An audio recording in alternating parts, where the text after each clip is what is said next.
ಎಲ್ರಿಗೂ ನಮಸ್ಕಾರ. ಇವತ್ತಿನ ಝೀರೋದಾ ಮಾರ್ಕೆಟ್ಸ್‌ನ ದ ಡೈಲಿ ಬ್ರೀಫ್ ಕಾರ್ಯಕ್ರಮಕ್ಕೆ ಸ್ವಾಗತ. ನೋಡಿ, ಇವತ್ತು ನಾವು 2 ಕಥೆಗಳ ಬಗ್ಗೆ ಡಿಸ್ಕಸ್ ಮಾಡೋಣ. ಮೊದಲಿಗೆ ಈ ಜೆನರಿಕ್ ಡ್ರಗ್ಸ್ ಸಾಕಾಗಿದ್ಯಾ? ಅಂದ್ರೆ ಹೈ ವ್ಯಾಲ್ಯೂ ಸ್ಪೆಷಾಲಿಟಿ ಮೆಡಿಸಿನ್ಸ್ ಕಡೆಗೆ ಹೋಗ್ತಿದೀವಿ. ಏನಿದು ಹೊಸ ಸ್ಟ್ರಾಟಜಿ ಅನ್ನೋದ್ರ ಬಗ್ಗೆ ಮಾತಾಡೋಣ. ಇದಾದ್ಮೇಲೆ ONGCಗೆ ಹೊಡೆತ ಬಿದ್ದಿದೆ. IOCL, HPCLಗೆ ಬಂಪರ್ ಲಾಭ. ಯಾಕೆ ಈ ವ್ಯತ್ಯಾಸ ಅನ್ನೋದ್ರ ಬಗ್ಗೆ ಚರ್ಚೆ ಮಾಡೋಣ. ಹಣಕಾಸಿನ ವಿಷಯ ಹಾಗೂ ಫೈನಾನ್ಷಿಯಲ್ ಮಾರ್ಕೆಟ್ಸ್ ಇಲ್ಲಿ ಆಗುವಂತ ಚೇಂಜಸ್ ಅನ್ನ ನಾವಿಲ್ಲಿ ಡೀಟೇಲ್ಡ್ ಆಗಿ ಮಾತಾಡ್ತೀವಿ. ಇವತ್ತು ಥರ್ಸ್ಡೇ ಮೇ 29. ನಾನು ನಿಮ್ಮ ನಿರೂಪಕಿ ಚಂದನಾ ಗೌಡ. ಬನ್ನಿ ಕಾರ್ಯಕ್ರಮವನ್ನ ಶುರು ಮಾಡೋಣ. ಫಾರ್ಮಾಸ್ಯೂಟಿಕಲ್ಸ್ ನೋಡಿ, ಹೆಚ್ಚಿನ ಜನರಿಗೆ ಫಾರ್ಮಾ ಅನ್ನೋ ಒಂದು ಪದ ಕೇಳಿದ ತಕ್ಷಣ ಡಾಕ್ಟರ್ಸ್ ಹಾಗೆ ಮಾತ್ರೆಗಳು ಮತ್ತೆ ಪ್ರಿಸ್ಕ್ರಿಪ್ಷನ್ಸ್ ಮತ್ತೆ ಬಹುಶಃ ವೈಟ್ ಕೋಟ್ ಹಾಕಿರೋ ಒಂದು ಲ್ಯಾಬ್ಸ್ ನೆನಪಿಗೆ ಬರುತ್ತೆ. ಬಹುಶಃ ಅದು ಹೌದಿರ್ಬೋದು. ಆದ್ರೆ ಇದರ ಹಿಂದೆ ನಾವು ನೋಡಿದಾಗ ನಿಮ್ಗೇನು ಒಂದು ವಿಷಯ ಗೊತ್ತಾಗುತ್ತೆ ಗೊತ್ತಾ? ಇದು ತುಂಬಾ ಕಾಂಪ್ಲೆಕ್ಸ್ ಆಗಿರೋ ವಿಚಾರ ಅಂತ. ಪ್ರಪಂಚದಾದ್ಯಂತ ಒಂದಕ್ಕೊಂದು ಸಿಕ್ಕಾಕೊಂಡಿರೋ ಒಂದು ಇಂಡಸ್ಟ್ರೀಸ್ಗಳಲ್ಲಿ ಇದು ಕೂಡ ಒಂದು. ನೋಡಿ, ಅಷ್ಟು ಸುಲಭವಾದ ಮಾತಲ್ಲ. ಸೈನ್ಸ್ ಕಾನೂನನ್ನ ಭೇಟಿಯಾಗೋ ಜಾಗ ಇದು. ಇಲ್ಲಿ ಪ್ರೈಸಿಂಗ್ ಪವರ್ ಪಬ್ಲಿಕ್ ಹೆಲ್ತ್ ಜೊತೆಗೆ ಮುಖಾಮುಖಿ ಆಗತ್ತೆ. ಮತ್ತೆ ಇಲ್ಲಿ ಒಂದು ಡೆಕೇಡ್ಗಳ ಇನ್ವೆಸ್ಟ್ಮೆಂಟ್ ಒಂದೇ ಒಂದು ರೆಗ್ಯುಲೇಟರಿ ಕಾಲ್ ನಿಂದ ಕೊಲ್ಯಾಪ್ಸ್ ಆಗ್ಬೋದು ಅಥವಾ ಎಕ್ಸ್ಪ್ಲೋಡ್ ಕೂಡ ಆಗ್ಬೋದು. ಭಾರತ ಇದೆಲ್ಲದ್ರೂ ಕೂಡ ಹೃದಯ ಭಾಗದಲ್ಲಿದೆ ಗೊತ್ತಾ? ನಾವು ಕೆಲವು ಒಂದು ಲೋ ಕಾಸ್ಟ್ ಮ್ಯಾನುಫ್ಯಾಕ್ಚರಿಂಗ್ ಬೇಸ್ ಅಷ್ಟೇ ಅಲ್ಲ, ಬದಲಿಗೆ ಕೆಮಿಸ್ಟ್ರಿ ಕಾಂಪ್ಲೈನ್ಸ್ ಮತ್ತೆ ಒಂದು ಬಿಸ್ನೆಸ್ ಇನೋವೇಷನ್ಸ್ ನ ಪವರ್ ಹೌಸ್ ಆಗಿ ನಮ್ಮ ಭಾರತ ಬೆಳೀತಿದೆ ಗೊತ್ತಾ? ಈ ಸೆಕ್ಟರ್ ನ ಅರ್ಥ ಮಾಡ್ಕೊಳ್ಳೋದಕ್ಕೆ ನಮ್ಗೆ ತುಂಬಾ ಸಮಯನೇ ಹಿಡಿತು. ಮತ್ತೆ ಇದ್ರ ಮೇಲೆ ನಮ್ಗೆ ಪೂರ್ತಿ ಕಮಾಂಡ್ ಇದೆಯೋ ಇಲ್ವೋ ಅಂತ ನಮ್ಗೆ ಇನ್ನೂ ಕೂಡ ಗೊತ್ತಿಲ್ಲ. ಆದ್ರೆ ಇಲ್ಲಿ ಅರ್ಥ ಆಗುವಂತ ವಿಚಾರಗಳನ್ನ ನಾನ್ ನಿಮ್ಗೆ ಅರ್ಥ ಮಾಡಿಸ್ತೀನಿ. ನಾವಿವಾಗ 2 ದೊಡ್ಡ ಫಾರ್ಮಾ ಕಂಪನಿಗಳ ಮೂಲಕ ಅವು ಹೇಗೆ ಕೆಲಸ ಮಾಡ್ತವೆ ಮತ್ತೆ ಕಳೆದ ಕ್ವಾರ್ಟರ್ ನಲ್ಲಿ ಅವು ಹೇಗಿತ್ತು ಅಂತ ಅರ್ಥ ಮಾಡ್ಕೊಳ್ಳೋದಕ್ಕೆ ಟ್ರೈ ಮಾಡ್ತೀವಿ. ಇದನ್ನ ನಾವು 2 ಭಾಗಗಳಾಗಿ ಈಗ ವಿಂಗಡಣೆ ಮಾಡೋಣ. ಇವತ್ತು ನಾವು ಭಾರತದ ರೀನಿಂಗ್ ಜೆನರಿಕ್ಸ್ ಜಾಯಿಂಟ್ ಹಾಗೆ ಒಂದು ಸನ್ ಫಾರ್ಮಾ ಬಗ್ಗೆ ಮಾತಾಡೋಣ. ಇನ್ನೊಂದು ದಿನ ನಾವು ಭಾರತದ ಒಂದು ಕಾಂಟ್ರಾಕ್ಟ್ ಡ್ರಗ್ ಮ್ಯಾನುಫ್ಯಾಕ್ಚರಿಂಗ್ ಇಂಡಸ್ಟ್ರಿ ಬಗ್ಗೆ ಮಾತಾಡೋದಕ್ಕೆ ಮತ್ತೆ ವಾಪಸ್ ಬರೋಣ. ನೋಡಿ, ಫಾರ್ಮಾಸ್ಯೂಟಿಕಲ್ಸ್ ಸ್ಥೂಲವಾಗಿ 2 ಕ್ಯಾಂಪ್ಸ್ ಗಳಾಗಿ ವಿಂಗಡಿಸಬಹುದು. ಸ್ಮಾಲ್ ಮಾಲಿಕ್ಯೂಲ್ಸ್ ಮತ್ತೆ ಒಂದು ಲಾರ್ಜ್ ಮಾಲಿಕ್ಯೂಲ್ಸ್ ಅಂತ ಹೇಳ್ತೀವಿ. ಈ ಕ್ಲಾಸಿಫಿಕೇಶನ್ಸ್ ಅಕ್ಷರಶಃ ನಾವು ನೋಡಿದಾಗ ನಿಮ್ಮ ಔಷಧಿಯಲ್ಲಿರೋ ಒಂದು ಆಟಮ್ಸ್ ಗಳ ಸಂಖ್ಯೆಯ ವಿಷಯ ಅಂತ ಹೇಳ್ಬೋದು. ಸ್ಮಾಲ್ ಮಾಲಿಕ್ಯೂಲ್ಸ್ ಅಂತಂದ್ರೆ ನಿಮ್ಮ ಸ್ಟ್ಯಾಂಡರ್ಡ್ ಕೆಮಿಕಲ್ ಡ್ರಗ್ಸ್. ಉದಾಹರಣೆಗೆ ಈ ಒಂದು ಪ್ಯಾರಾಸಿಟಮಲ್ ನ ತಗೊಳ್ಳಿ. ಇವನ್ನ ರಿಯಾಕ್ಟರ್ ಅಲ್ಲಿ ಬ್ಯಾಚ್ 3A ಬ್ಯಾಚ್ ಅಂತ ಹೇಳ್ತೀವಿ. ಹಲವು ಕೆಮಿಕಲ್ ರಿಯಾಕ್ಷನ್ಸ್ ಗಳ ಮೂಲಕ ತಯಾರಿಸಲಾಗುತ್ತೆ. ಈ ಔಷಧಿಗಳು ಸಾಮಾನ್ಯವಾಗಿ ಫಾರ್ಮಾ ಸೆಲ್ ನಲ್ಲಿ ಹೆಚ್ಚಾಗಿ ಕಾಣಿಸ್ಕೊಳ್ಳುತ್ತೆ. ಮತ್ತೆ ಭಾರತ ಎಕ್ಸ್ಪೋರ್ಟ್ ಮಾಡೋ ಹೆಚ್ಚಿನ ಔಷಧಿಗಳು ಕೂಡ ಇವೆ. ಇನ್ನೊಂದ್ ಕಡೆ ಇರೋದು ಲಾರ್ಜ್ ಮಾಲಿಕ್ಯೂಲ್ಸ್ ಅಥವಾ ಬಯೋಲಾಜಿಕ್ಸ್ ಅಂತ ಹೇಳ್ಬೋದು. ಇದನ್ನ ಇನ್ಸುಲಿನ್ಸ್ ಆಗಿರ್ಬೋದು, ಆಂಟಿಬಾಡೀಸ್ ಮತ್ತೆ ವ್ಯಾಕ್ಸಿನ್ಸ್, ಈ ತರದ ಇವು ಅಸಂಖ್ಯಾತ ಪಟ್ಟು ಹೆಚ್ಚು ಕಾಂಪ್ಲೆಕ್ಸ್ ಆಗಿರುತ್ತೆ. ಇದನ್ನ ಸ್ಟ್ಯಾಂಡರ್ಡ್ ಲ್ಯಾಬ್ ಪ್ರೊಸೀಜರ್ಸ್ ಈ ಸ್ಕೇಲ್ ಅಲ್ಲಿ ಕೆಲಸ ಮಾಡೋದಿಲ್ಲ. ಇವನ್ನ ಹೆಚ್ಚಾಗಿ ಲೀವಿಂಗ್ ಸೆಲ್ಸ್ ಬಳಸಿ ತಯಾರಿಸಲಾಗುತ್ತೆ. ಪರ್ಫೆಕ್ಟ್ ಕಂಡೀಷನ್ಸ್ ಅಲ್ಲಿ ಸ್ಟೋರ್ ಮಾಡಬೇಕಾಗತ್ತೆ. ಮತ್ತೆ ಹೆಚ್ಚಾಗಿ ಈ ಚುಚ್ಚುಮದ್ದು ಅಂತ ಹೇಳ್ತೀವಿ ಗೊತ್ತಾ, ಇದ್ರ ಮೂಲಕ ಕೊಡಲಾಗತ್ತೆ. ನೀವು ಇಮ್ಯಾಜಿನ್ ಮಾಡೋ ಹಾಗೆ ಈ 2ರ ರಿಕ್ವೈರ್ಮೆಂಟ್ಸ್ ಎಷ್ಟು ಬೇರೆ ಬೇರೆ ಇರುತ್ತೆ ಅಂತಂದ್ರೆ ಅವು ಪ್ರಾಕ್ಟಿಕಲ್ ಆಗಿ 2 ಬೇರೆ ಬೇರೆ ಇಂಡಸ್ಟ್ರೀಸ್ ಇದ್ದ ಹಾಗೆ. ಭಾರತದ ಈ ಒಂದು ಗ್ಲೋಬಲ್ ಎಡ್ಜ್ ಅಲ್ಲಿ ನಾವು ನೋಡಿದಾಗ ಸ್ಮಾಲ್ ಮಾಲಿಕ್ಯೂಲ್ಸ್ ಮೇಲೆ ನಿರ್ಮಾಣವಾಗ್ತಿತ್ತು. ಆದ್ರೆ ನಾವೀಗ ಬಯೋಲಾಜಿಕ್ಸ್ ನಲ್ಲೂ ಕೂಡ ಹೇಗೆ ಕಾಂಪೀಟ್ ಮಾಡೋದು ಅಂತಾನೂ ಕೂಡ ಕಲಿತಾ ಇದೀವಿ. ಭಾರತ ಔಷಧಿಗಳನ್ನ ತಯಾರಿಸೋದ್ರಲ್ಲಿ ಇಷ್ಟು ಚೆನ್ನಾಗಿ ಹೇಗಾಯ್ತು? ಉತ್ತರ ನಮ್ಮ ಒಂದು ಪೇಟೆಂಟ್ ಲಾಸ್ ಅಲ್ಲಿ ಆಳವಾಗಿ ಅಳಗಿದೆ ಗೊತ್ತಾ? ನೋಡಿ, ಪೇಟೆಂಟ್ಸ್ ಅಂತಂದ್ರೆ ಕನ್ನಡದಲ್ಲಿ ಹಕ್ಕುಪತ್ರ ಅಂತ ಹೇಳ್ತೀವಿ. ಸಾಮಾನ್ಯವಾಗಿ ಇನ್ವೆಸ್ಟರ್ಸ್ ಗಳ ಹಕ್ಕುಗಳನ್ನ ಅವರ ಒಂದು ಇನ್ವೆಷನ್ಸ್ ಮೇಲೆ ರಕ್ಷಿಸ್ತೀವಿ. ಈಗ ಈ ಒಂದು ಫಾರ್ಮಾ ಬಿಸ್ನೆಸ್ ಅಲ್ಲಿ ಇದರರ್ಥ ಒಂದು ಫಾರ್ಮಾ ಕಂಪನಿ ತಾನು ಒಂದು ಡಿಸ್ಕವರ್ ಮಾಡಿದ ಯಾವುದೇ ಹೊಸ ಡ್ರಗ್ ಮೇಲೆ ಸ್ವಲ್ಪ ಕಾಲ, ಸಾಮಾನ್ಯವಾಗಿ 20 ವರ್ಷ ಪೂರ್ತಿ ಒಂದು ಮೋನೋಪೊಲಿಯನ್ನ ಹೊಂದಿರುತ್ತೆ. ಆ ಸಿಸ್ಟಮ್ ಜೊತೆ ನಮ್ಗೆ ಅಷ್ಟೊಂದು ಸಮಾಧಾನ ಇರೋದಿಲ್ಲ. 1970ರಲ್ಲಿ ನಾವು ನೋಡಿದಾಗ ಭಾರತ ತನ್ನ ನಿಯಮಗಳನ್ನ ಬದಲಾಯಿಸಿಕೊಂಡು ಈ ಫಾರ್ಮಾಸ್ಯೂಟಿಕಲ್ಸ್ ಗಳಿಗೆ ಒಂದು ಪ್ರಾಡಕ್ಟ್ ಪೇಟೆಂಟ್ ನ ತೆಗೆದುಹಾಕಿತ್ತು. ಅಂದ್ರೆ ಒಂದು ಹಕ್ಕೇನಿರುತ್ತೆ ಅದನ್ನ ತೆಗೆದುಹಾಕಿತ್ತು. ಅಂದ್ರೆ ಯಾರೂ ಕೂಡ ಒಂದು ಡ್ರಗ್ ನ ಸ್ವಂತವಾಗಿ ಮಾಡೋ ಹಾಗಿರ್ಲಿಲ್ಲ. ಅದನ್ನ ತಯಾರಿಸೋ ಒಂದು ಪ್ರಾಸೆಸ್ ಮಾತ್ರ ಅವರು ಮಾಡಬಹುದಾಗಿತ್ತು. ಯಾರಾದ್ರೂ ಅದೇ ಔಷಧಿಯನ್ನ ತಯಾರಿಸೋದಕ್ಕೆ ಹೊಸ ದಾರಿಯನ್ನ ಕಂಡುಹಿಡ್ಕೊಂಡ್ರೆ ಅದನ್ನ ಅವರು ಮಾರಾಟ ಮಾಡಬಹುದಾಗಿತ್ತು ಕೂಡ. ಪ್ರತಿಯೊಂದು ಔಷಧಿನೂ ಕೂಡ ಒಂದೇ ರೀತಿಯಲ್ಲಿ ಸಾಲ್ವ್ ಮಾಡಬೇಕಾದ ಕೆಮಿಸ್ಟ್ರಿ ಪಜಲ್ ಆಯ್ತು ಗೊತ್ತಾ? ಮತ್ತೆ ಇಂಡಿಯನ್ ಕೆಮಿಸ್ಟ್ ಗಳನ್ನ ನಾವು ನೋಡಿದಾಗ ಅದನ್ನ ಕ್ರ್ಯಾಕ್ ಮಾಡೋದ್ರಲ್ಲಿ ವರ್ಲ್ಡ್ ಕ್ಲಾಸ್ ಆದ್ರು. ಅಂದ್ರೆ ಇದು ಮೆಡಿಕಲ್ ರಿವರ್ಸ್ ಇಂಜಿನಿಯರಿಂಗ್ ನ ಒಂದು ದೊಡ್ಡ ಅಲೆಯನ್ನೇ ಹುಟ್ಟು ಹಾಕುತ್ತೆ ನೋಡಿ. ಈ ಸಿಪ್ಲಾ ಆಗಿರ್ಬೋದು ಮತ್ತೆ ರ್ಯಾನ್ ಬ್ಯಾಕ್ಸಿ ಈ ಒಂದು ಸನ್ ಫಾರ್ಮಾದ ಭಾಗ ಅಲ್ವಾ? ಹಾಗೇನೆ ಈ ಕಂಪನಿಗಳು ಕೂಡ ಒಂದು ಬ್ಲಾಕ್ ಬಸ್ಟರ್ ವೆಸ್ಟರ್ನ್ ಡ್ರಗ್ಸ್ ಗಳ ಒಂದು ಕಮ್ಮಿ ವರ್ಷನ್ ನ ಮಾರ್ಕೊಂಡು ತಮ್ಮ ಅದೃಷ್ಟವನ್ನೇ ಕುಲಾಯಿಸ್ಕೊಂಡ್ವು. ಈ ಮಾಡೆಲ್ ಎಷ್ಟು ಚೆನ್ನಾಗಿ ವರ್ಕ್ ಆಯ್ತು ಅಂತಂದ್ರೆ 1995 ಅಲ್ಲಿ ಭಾರತ WTO ಸೇರ್ಕೊಂಡಾಗ ತಮ್ಮ ಒಂದು ಟ್ರಿಪ್ಸ್ ಒಂದು global intellectual property agreement agreement ಅನ್ನ ಪಾಲಿಸೋದಕ್ಕೆ ಒಪ್ಕೊಂತು ಕೂಡ. ಇನ್ನು ಪ್ರಾಡಕ್ಟ್ ಪೇಟೆಂಟ್ಸ್ ನ ವಾಪಸ್ ತರೋದಕ್ಕೆ ನಾವು ಪೂರ್ತಿ 10 ವರ್ಷದ ಒಂದು ಟ್ರಾನ್ಸಿಷನ್ ಪೀರಿಯಡ್ಗಾಗಿ ನೆಗೋಷಿಯೇಟ್ ಮಾಡ್ಕೊಂಡಿದ್ವಿ. ಆದ್ರೆ ನಾವು ಪ್ರಾಡಕ್ಟ್ ಪೇಟೆಂಟ್ಸ್ ನ ವಾಪಸ್ ತಗೊಂಡ್ ಬಂದ್ಮೇಲೂ ಕೂಡ ನಾವು ಈ ಫಾರ್ಮಾಸ್ಯೂಟಿಕಲ್ ಮೋನೋಪಾಲಿಸ್ಗಾಗಿ ವಾಪಸ್ ಹೋಗ್ತಿಲ್ಲ. ಅಂದ್ರೆ ಇದನ್ನ ಖಚಿತಪಡಿಸ್ಕೊಳ್ಬೇಕು ಅಂತ ಟ್ರೈ ಮಾಡ್ತಿದೀವಿ. ಇನ್ನು 2005ರಲ್ಲಿ ಈ ಒಂದು ಇಂಡಿಯನ್ ಪೇಟೆಂಟ್ ಆಕ್ಟ್ ನ ಪೂರ್ತಿ ಪೇಟೆಂಟ್ ಪ್ರೊಟೆಕ್ಷನ್ ವಾಪಸ್ ತರೋದಕ್ಕೆ ಮತ್ತೆ ಒಂದು ತಿದ್ದುಪಡಿ ಮಾಡಲಾಯಿತು. ಒಂದೇ ಒಂದು ಈ ಮಾಸಿವ್ ಗಾರ್ಡಿಯಲ್ ಜೊತೆಗೆ ಒಂದು ಸೆಕ್ಷನ್ 3D ಜೊತೆ. ಸೆಕ್ಷನ್ 3D ಪ್ರಿನ್ಸಿಪಲ್ ಅಲ್ಲಿ ತುಂಬಾ ಸಿಂಪಲ್ ಆಗಿ ಹೇಳ್ಬೇಕು ಅಂತಂದ್ರೆ ಇದರ ಎಫೆಕ್ಟ್ ತುಂಬಾ ಪವರ್ಫುಲ್ ಆಗಿತ್ತು ಗೊತ್ತಾ. ಇದು ಒಂದು ಥಿಯರಾಪಟಿಕ್ ಎಫಿಷಿಯನ್ಸಿಲಿ ಒಂದು ಸಿಗ್ನಿಫಿಕೆಂಟ್ ಇಂಪ್ರೂವ್ಮೆಂಟ್ ಅನ್ನ ತೋರಿಸಿದೆ ಹೊರತು ಗೊತ್ತಿರುವಂತ ವಸ್ತುಗಳ ಬಗ್ಗೆ ಹೊಸ ಫಾರ್ಮ್ಸ್ಗೆ ಒಂದು ಹಕ್ಕುಪತ್ರ ಕೊಡೋದನ್ನ ಬ್ಲಾಕ್ ಮಾಡುತ್ತೆ. ಈ ಒಂದೇ ಒಂದು ಕ್ಲಾಸ್ ಭಾರತದ ಒಂದು ಫಾರ್ಮಾಸ್ಯೂಟಿಕಲ್ ಲ್ಯಾಂಡ್ಸ್ಕೇಪ್ ಅನ್ನ ಬೇರೆಲ್ಲದಕ್ಕಿಂತನೂ ಕೂಡ ಹೆಚ್ಚು ರೂಪಿಸ್ಕೊಂಡಿದೆ. ಇದು ಕಂಪನಿಗಳು ತಮ್ಮ ಒಂದು ಡ್ರಗ್ಸ್ ನ ಈ ಒಂದು ಎವರ್ ಗ್ರೀನಿಂಗ್ ಮಾಡೋದನ್ನು ಕೂಡ ತಡೆಯುತ್ತೆ. ಅಂದ್ರೆ ಸಣ್ಣ ಪುಟ್ಟ ಈ ಒಂದು ಸಣ್ಣ ಬದಲಾವಣೆಗಳು ಏನೆಲ್ಲ ಇರುತ್ತೆ ಅದನ್ನ ಮಾಡ್ಕೊಂಡು ಈ ಒಂದು ಹಕ್ಕುಪತ್ರ ಪಡ್ಕೊಂಡು ತಮ್ಮ ಒಂದು ಮೋನೋಪಲಿಯನ್ನ ಇನ್ನು 20 ವರ್ಷ ಎಕ್ಸ್ಟೆಂಡ್ ಮಾಡೋದು. ಫಾರ್ ಎಕ್ಸಾಂಪಲ್, ಇದು ಒಂದು ನೋವರ್ಟಿಸ್ ಗ್ಲಿಪ್ ನ ಒಂದು ಬೇಟಾ ಕ್ರಿಸ್ಟಿಲ್ ಅಂತ ಏನಿರುತ್ತೆ ಈ ಫಾರ್ಮ್ ನ ಒಂದು ಹಕ್ಕುಪತ್ರ ಮಾಡೋದನ್ನ ತಡೀತು. ಇದರಿಂದ ಇಂಡಿಯನ್ ಕಂಪನಿಗಳು ಅದನ್ನ ನೋವರ್ಟಿಸ್ ಚಾರ್ಜ್ ಮಾಡ್ತಿದ್ದ 1.2 lakhs ಬದಲಿಗೆ 8,000ದಿಂದ 10,000ಕ್ಕೆ ಮಾರಾಟ ಮಾಡೋಕೆ ಸಾಧ್ಯವಾಯಿತು ನೋಡಿ. ಇನ್ನು ನೋವರ್ಟಿಸ್ ಈ ಕಾನೂನನ್ನ ಚಾಲೆಂಜ್ ಮಾಡಿ ಸುಪ್ರೀಂ ಕೋರ್ಟ್ ತನಕ ಹೋರಾಡ್ತು. ಆದ್ರೂ ಅವರು ಸೋತೋದ್ರು. ಆಕ್ಸೆಸ್ ಅನ್ನ ಇನ್ನೂ ಹೆಚ್ಚು ರಕ್ಷಿಸಿಕೊಳ್ಳೋದಕ್ಕೆ ಭಾರತ ಕಂಪಲ್ಸರಿ ಲೈಸೆನ್ಸ್ ಅನ್ನು ಕೂಡ ಇಶ್ಯೂ ಮಾಡೋದಕ್ಕೆ ತನ್ನ ಹಕ್ಕನ್ನ ಉಳಿಸ್ಕೊಂಡಿದೆ. ಇದರ ಅರ್ಥ ಏನ್ ಗೊತ್ತಾ, ಒಂದು ಡ್ರಗ್ ತುಂಬಾ ಎಕ್ಸ್ಪೆನ್ಸಿವ್ ಆಗಿದ್ರೆ ಅಥವಾ ಸಾಕಷ್ಟು ಪ್ರಮಾಣದಲ್ಲಿ ಸಿಕ್ತಿಲ್ಲ ಅಂತಂದ್ರೆ ಗೌರ್ಮೆಂಟ್ ಬೇರೆಯವ್ರಿಗೆ ಅದನ್ನ ತಯಾರಿಸೋದಕ್ಕೆ ತುಂಬಾ ಅಲೋನು ಸಹ ಮಾಡಬಹುದು. 2012ರಲ್ಲಿ ಹೀಗೇನೆ ಆಗಿದ್ದು. ಅಂದ್ರೆ ಬೇಯರ್ಸ್ ನ ಒಂದು ಕ್ಯಾನ್ಸರ್ ಡ್ರಗ್ ಆದ ಈ ನೆಕ್ಸಾವರ್ಸ್ ಒಂದು ಜನರಿಕ್ ವರ್ಷನ್ ತಯಾರಿಸೋದಕ್ಕೆ ಈ ನ್ಯಾಕ್ಟೋಗೆ ಲೈಸೆನ್ಸ್ ಸಿಕ್ತು. ಇನ್ನು ಬೇಯರ್ ಆ ಡ್ರಗ್ ನ ತಿಂಗಳಿಗೆ ಸುಮಾರು 2.8 lakhsಗೆ ಮಾರ್ತಿದ್ರು. ಇನ್ನು ನ್ಯಾಕ್ಟೋಕ್ ಬೆಲೆನ ನಾವು ನೋಡ್ತಿದೀವಿ ಅಂತಂದ್ರೆ 8,800ಕ್ಕೆ ಇಳಿಸ್ಕೊಳ್ತು. ಇನ್ನು ಬೇಯರ್ ಇದನ್ನ ಕೋರ್ಟ್ ಅಲ್ಲಿ ಫೈಟ್ ಮಾಡ್ತು ಗೊತ್ತಾ, ಆದ್ರೂ ಕೂಡ ಸೋತೋದ್ರು. ಈ ತೀರ್ಪು ಒಂದು ಗ್ಲೋಬಲ್ ಪ್ರೆಸಿಡೆಂಟ್ ಸೆಟ್ ಅನ್ನ ಮಾಡ್ಕೊಳ್ತು. ಅಂದ್ರೆ ಕಂಪಲ್ಸರಿ ಲೈಸೆನ್ಸ್ ಅಪರೂಪ ಆದ್ರೂ ಕೂಡ ಅದರ ಕೇವಲ ಒಂದು ಥ್ರೆಟ್ ಕೂಡ ಇದ್ದೇ ಇರುತ್ತೆ. ಕಂಪನಿಗಳನ್ನ ಭಾರತದಲ್ಲಿ ಹೆಚ್ಚು ಜವಾಬ್ದಾರಿಯುತವಾಗಿ ಈ ಪ್ರೈಸ್ ಮಾಡೋದಕ್ಕೆ ತುಂಬಾ ಪ್ರೆಷರ್ ಕೊಡಲಾಗತ್ತೆ. ಇದೆಲ್ಲ ಮಾಡಿದ್ರು ಕೂಡ ಆ ಕಂಪನಿಯ ಥ್ರೆಟ್ ಏನಿರುತ್ತೆ ಅಲ್ವಾ, ಅದು ಕಂಪನಿಗಳನ್ನ ಭಾರತದಲ್ಲಿ ಹೆಚ್ಚು ರೆಸ್ಪಾನ್ಸಿಬಲ್ ಆಗಿ ಪ್ರೈಸ್ ಮಾಡೋದಕ್ಕೆ ಪ್ರೆಷರ್ ಸಹ ಕೊಡುತ್ತೆ. ಈ ಒಂದು ಪೇಟೆಂಟ್ ಆರ್ಕಿಟೆಕ್ಚರ್ ನಾವು ನೋಡಿದಾಗ ಜನರಿಕ್ ಡ್ರಗ್ ಮೇಕರ್ಸ್ ಗಳ ಒಂದು ಪೂರ್ತಿ ಎಕೋಸಿಸ್ಟಮ್ ನ ಹುಟ್ಟು ಹಾಕತ್ತೆ ನೋಡಿ. ಭಾರತ ಪ್ರಪಂಚದ ಅತಿ ದೊಡ್ಡ ಒಂದು ಜನರಿಕ್ಸ್ ಪ್ರೊವೈಡರ್ ಆಯ್ತು. ವಾಲ್ಯೂಮ್ ಪ್ರಕಾರ ನಾವು ನೋಡೋದಾದ್ರೆ ಈ ಗ್ಲೋಬಲ್ ಸಪ್ಲೈ ಅಂತ ಬಂದಾಗ 20% ನಮ್ದೇ ಇದೆ ಗೊತ್ತಾ. ಆದ್ರೆ ಅದು ಅಲ್ಲಿಗೆ ನಿಲ್ಲಿಲ್ಲ ಬಿಡಿ. ಕಾಲಕ್ರಮೇಣ ಈ ಒಂದು ಇಂಡಿಯನ್ ಕಂಪನಿಗಳನ್ನ ನಾವು ನೋಡ್ತಿದೀವಿ ಅಂತಂದ್ರೆ ವ್ಯಾಲ್ಯೂ ಚೈನ್ ಅಲ್ಲಿ ಮೇಲೆ ಹೋಗೋದಕ್ಕೂ ಶುರು ಮಾಡ್ಕೊಳ್ತು ಕೂಡ. ಇನ್ನು ಸಿಂಪಲ್ ಓರಲ್ ಟ್ಯಾಬ್ಲೆಟ್ಸ್ ಇಂದ ಹಿಡಿದು ಕಾಂಪ್ಲೆಕ್ಸ್ ಇಂಜೆಕ್ಟಬಲ್ ತನಕನೂ ಕೂಡ ಒಂದು ಡ್ರಗ್ ಕಾಂಪಿ ಮಾಡೋದ್ರಿಂದ ಅವನ್ನ ಮಾಡಿಫೈ ಮಾಡೋದು, ಕೊನೆಗೆ ತಮ್ಮದೇ ಆದ ಡ್ರಗ್ಸ್ ನ ಡೆವಲಪ್ ಮಾಡೋ ತನಕ ನಿಧಾನವಾಗಿ ಅವರು ಕ್ವಾಲಿಫೈ ವಿಷಯದಲ್ಲಿ ಗ್ಲೋಬಲ್ ರೆಪ್ಯುಟೇಷನ್ಸ್ ಗಳಿಸೋದಕ್ಕೂ ಸಹ ಶುರು ಮಾಡ್ಕೊಂಡ್ರು. ಫಾರ್ಮಾ ವ್ಯಾಲ್ಯೂ ಚೈನ್ ಯಾವ ರೀತಿ ಇರುತ್ತೆ ನೋಡಿ. ಫಾರ್ಮಾಸ್ಯೂಟಿಕಲ್ಸ್ ಅಂತ ಅಂದ್ರೆ ಕೇವಲ ಮಾಲಿಕ್ಯೂಲ್ಸ್ ಅಷ್ಟೇ ಅಲ್ಲ, ಚಾಲೆಂಜ್ ಇರೋದು ಅವನ್ನ 80 ಸ್ಕೇಲ್ ಮತ್ತೆ ಗ್ಲೋಬಲ್ ಸ್ಟ್ಯಾಂಡರ್ಡ್ಸ್ಗೆ ತಕ್ಕ ಹಾಗೆ ಸರಿಯಾದ ಪ್ರೈಸ್ ಅಲ್ಲಿ ತಯಾರಿಸೋದು. ಇದು ನಮ್ಮನ್ನ ವ್ಯಾಲ್ಯೂ ಚೈನ್ ಹತ್ರ ತಗೊಂಬಂದ್ಕೊಡತ್ತೆ. ಚೈನ್ ಅನ್ನ ತುತ್ತ ತುದಿಯಲ್ಲಿರೋದು ಒಂದು ಡಿಸ್ಕವರಿ ಅಲ್ವಾ. ಇಲ್ಲಿ ಹೊಸ ಡ್ರಗ್ಸ್ ಹುಟ್ಟು ಹಾಕತ್ತೆ ಕೂಡ. ಮತ್ತೆ ಇದು ತುಂಬಾ ದೊಡ್ಡದಾಗಿ ನಡೆಯತ್ತಾ ಅಥವಾ ಎಕ್ಸ್ಪೆನ್ಸಿವ್ ಆಗಿರತ್ತಾ ಅಥವಾ ನಿರಾಸೆಯಿಂದನೂ ಕೂಡ ತುಂಬಿರುತ್ತೆ. ಈ ಕಂಪನಿಗಳನ್ನ ನಾವು ನೋಡಿದಾಗ ಸಾಮಾನ್ಯವಾಗಿ ಒಂದು ಡಿಕೇಡ್ಸ್ಗಳು ಅಂದ್ರೆ ದಶಕಗಳ ಕಾಲ ಇರ್ತಾರೆ. ಬಿಲಿಯನ್ಸ್ ಆಫ್ ಡಾಲರ್ಸ್ ಗಳನ್ನ ಸುರಿದು ಅಲ್ಲಿ 10,000 ಕಾಂಪೌಂಡ್ಸ್ ಗಳಲ್ಲಿ ಒಂದಕ್ಕಿಂತ ಕಡಿಮೆ ಸಕ್ಸಸ್ ರೇಟ್ ಹಿಂದೆ ಬೀಳಿರುತ್ತೆ. ಇದಕ್ಕಾಗಿನೇ ನಾವು ನೋಡಿದಾಗ ಫಾರ್ಮಾ ಕಂಪನಿಗಳು ತಾವು ಕಂಡಿಡಿಯೋ ಮೊದಲು ಯಾವುದೇ ವಿಷಯವನ್ನ ಈ ಒಂದು ಪೇಟೆಂಟ್ ಮಾಡೋದಕ್ಕೆ ಅಷ್ಟು ಅಗ್ರೆಸಿವ್ ಆಗಿರುತ್ತೆ. ಈಗ ಹೆಚ್ಚಿನ ಇಂಡಿಯನ್ ಫರ್ಮ್ಸ್ಗಳು ಇಲ್ಲಿ ಆಟ ಆಡೋದೇ ಇಲ್ಲ. ಒಂದು ವೇಳೆ ಬಂದ್ರೂ ಕೂಡ ಅವರು ಆಟದ ತುದಿಯಲ್ಲಿರ್ತಾರೆ. ಒಂದು ಪಕ್ಷ ಮಾಲಿಕ್ಯೂಲ್ ಪ್ರಾಮಿಸ್ ಆಗಿ ಕಂಡ್ರೆ ಅದು ಪ್ರೀ ಕ್ಲಿನಿಕಲ್ ಆಮೇಲೆ ಕ್ಲಿನಿಕಲ್ ಟ್ರಯಲ್ಸ್ಗೆ ಹೋಗುತ್ತೆ. ಅಲ್ಲಿ ಅವನ ನಿಜವಾದ ಜನರ ಮೇಲೆ ಟೆಸ್ಟ್ ಮಾಡಲಾಗುತ್ತೆ ಗೊತ್ತಾ. ಭಾರತ ಕ್ಲಿನಿಕಲ್ ಟ್ರಯಲ್ಸ್ ಅಲ್ಲಿ ವಿಶೇಷವಾಗಿ ಗ್ಲೋಬಲ್ ಫಾರ್ಮಾಗಾಗಿ ಒಂದು ಬೆಳೆಯುತ್ತಿರುವ ಪ್ರೆಸೆನ್ಸ್ ಅನ್ನ ಹೊಂದಿದೆ ಅಂತ ಹೇಳ್ಬೇಕು ನೋಡಿ. ನಿಜ ಹೇಳ್ಬೇಕು ಅಂತಂದ್ರೆ ಇದು ಸ್ವಲ್ಪ ಡಿಪ್ರೆಸಿಂಗ್ ಆಗಿರೋ ವಿಷಯ ಅಂತ ಹೇಳ್ಬೋದು. ನಾವು ಕೇವಲ ಜನರ ಮೇಲೆ ಡ್ರಗ್ಸ್ ಟೆಸ್ಟ್ ಮಾಡೋಕೆ ಒಂದು ಕಡಿಮೆ ಲೊಕೇಶನ್ ಆಗಿರ್ಬೋದು, ಮತ್ತೆ ನಮ್ಮ ಹತ್ರ ಇರೋ ಒಂದು ಲಾರ್ಜ್ ಮತ್ತೆ ಡೈವರ್ಸಿಫೈ ಐಡೆಂಟಿಫೈ ಆಗಿರೋ ಒಂದು ಪೇಷಂಟ್ ಪೂಲ್ ಇರುತ್ತೆ ಅಂತ ಅನ್ಕೊಳ್ಳೋಣ. ಜೊತೆಗೆ ನಮಗೆ ಒಂದು ಗ್ಲೋಬಲ್ ಪ್ರೋಟೋಕಾಲ್ಸ್ಗಳ ಪರಿಚಯನೂ ಕೂಡ ಇದೆ.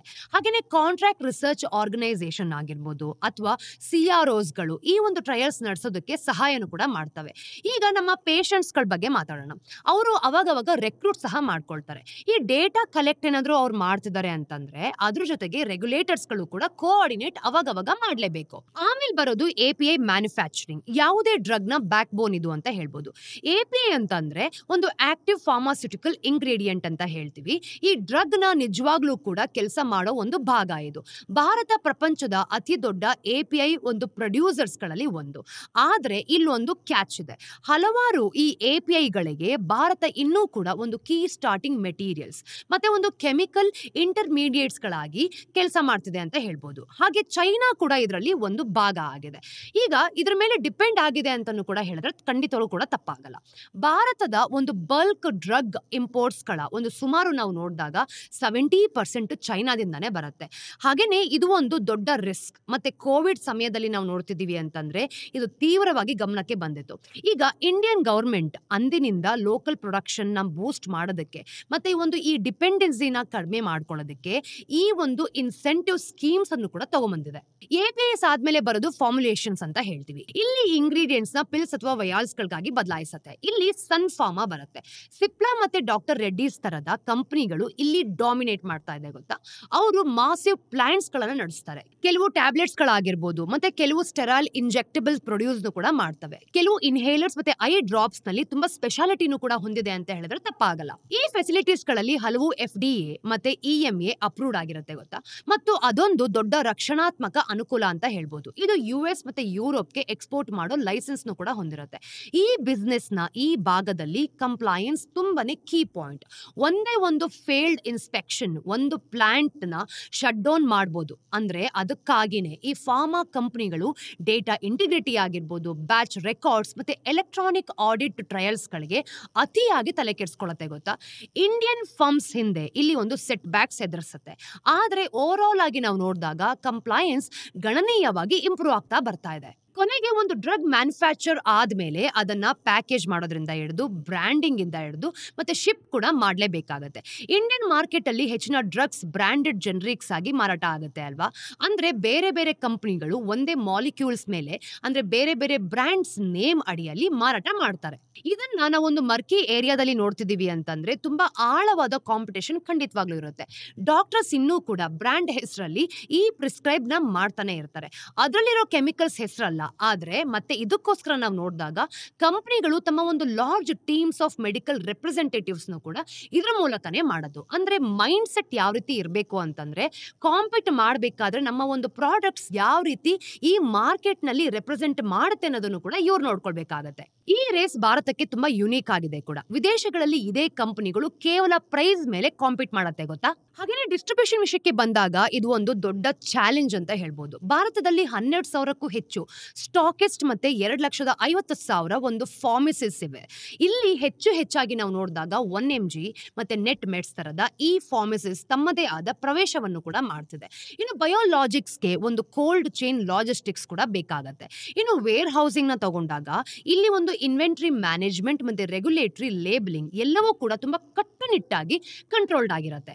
ಈಗ ಸನ್ ಫಾರ್ಮಾ ಬಗ್ಗೆ ಮಾತಾಡೋಣ. ನೀವ್ ಎಂದಾದ್ರೂ ಕೂಡ ಭಾರತದ ಫಾರ್ಮಸಿ ಒಳಗೆ ಹೋದ್ರೆ ನಿಮ್ ಕೈಯಲ್ಲಿರೋ ಡ್ರಗ್ಸ್ ಸನ್ ಫಾರ್ಮಾದಿಂದನೇ ಬಂದಿರೋ ಅಂತ ಸಾಧ್ಯತೆ ಜಾಸ್ತಿ ಇರುತ್ತೆ.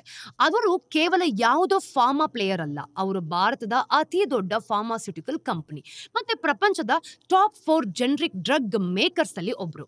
ಆದ್ರೆ ಸದ್ಯಕ್ಕೆ ಒಂದು ರೀತಿಯಲ್ಲಿ ಹೇಳ್ಬೇಕು ಅಂತಂದ್ರೆ ಅವರು ಅದೇ ಕ್ಯಾಟಗರಿಯಿಂದ ಹೊರ ಬರೋದಕ್ಕೆ ತುಂಬಾ ಆಕ್ಟಿವ್ಲಿ ಟ್ರೈ ಮಾಡ್ತಿದ್ದಾರೆ ಗೊತ್ತಾ.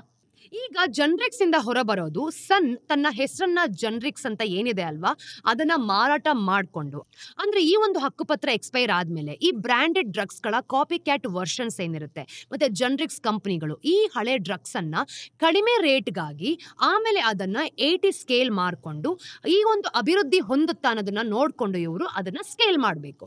ನೀವೇನಾದ್ರೂ ಒಂದ್ ಪಕ್ಷ ಕಾಪಿ ಕ್ಯಾಟ್ ಪ್ರಾಡಕ್ಟ್ ನ ಮಾಡ್ತಿದ್ದೀರಾ ಅಂತ ಅನ್ಕೊಳ್ಳಿ, ಅದೇ ಕೆಲಸ ಮಾಡ್ತಿರೋ ಬೇರೆಯವರಿಂದ ನಿಮ್ಮನ್ನ ಡಿಫ್ರೆನ್ಶಿಯೇಟ್ ಮಾಡೋದು ನಿಜವಾಗ್ಲೂ ಕೂಡ ಆಗಲ್ಲ. ಹಾಗಾಗಿ ಈ ಒಂದು ಜನರಿಕ್ಸ್ ಇಂಡಸ್ಟ್ರಿ ಬ್ಯೂಟಿಲಿ ಅಂದ್ರೆ ಕಾಂಪಿಟೇಟಿವ್ ಆಗಿದೆ ಅಂತ ಗೊತ್ತಾಗುತ್ತೆ.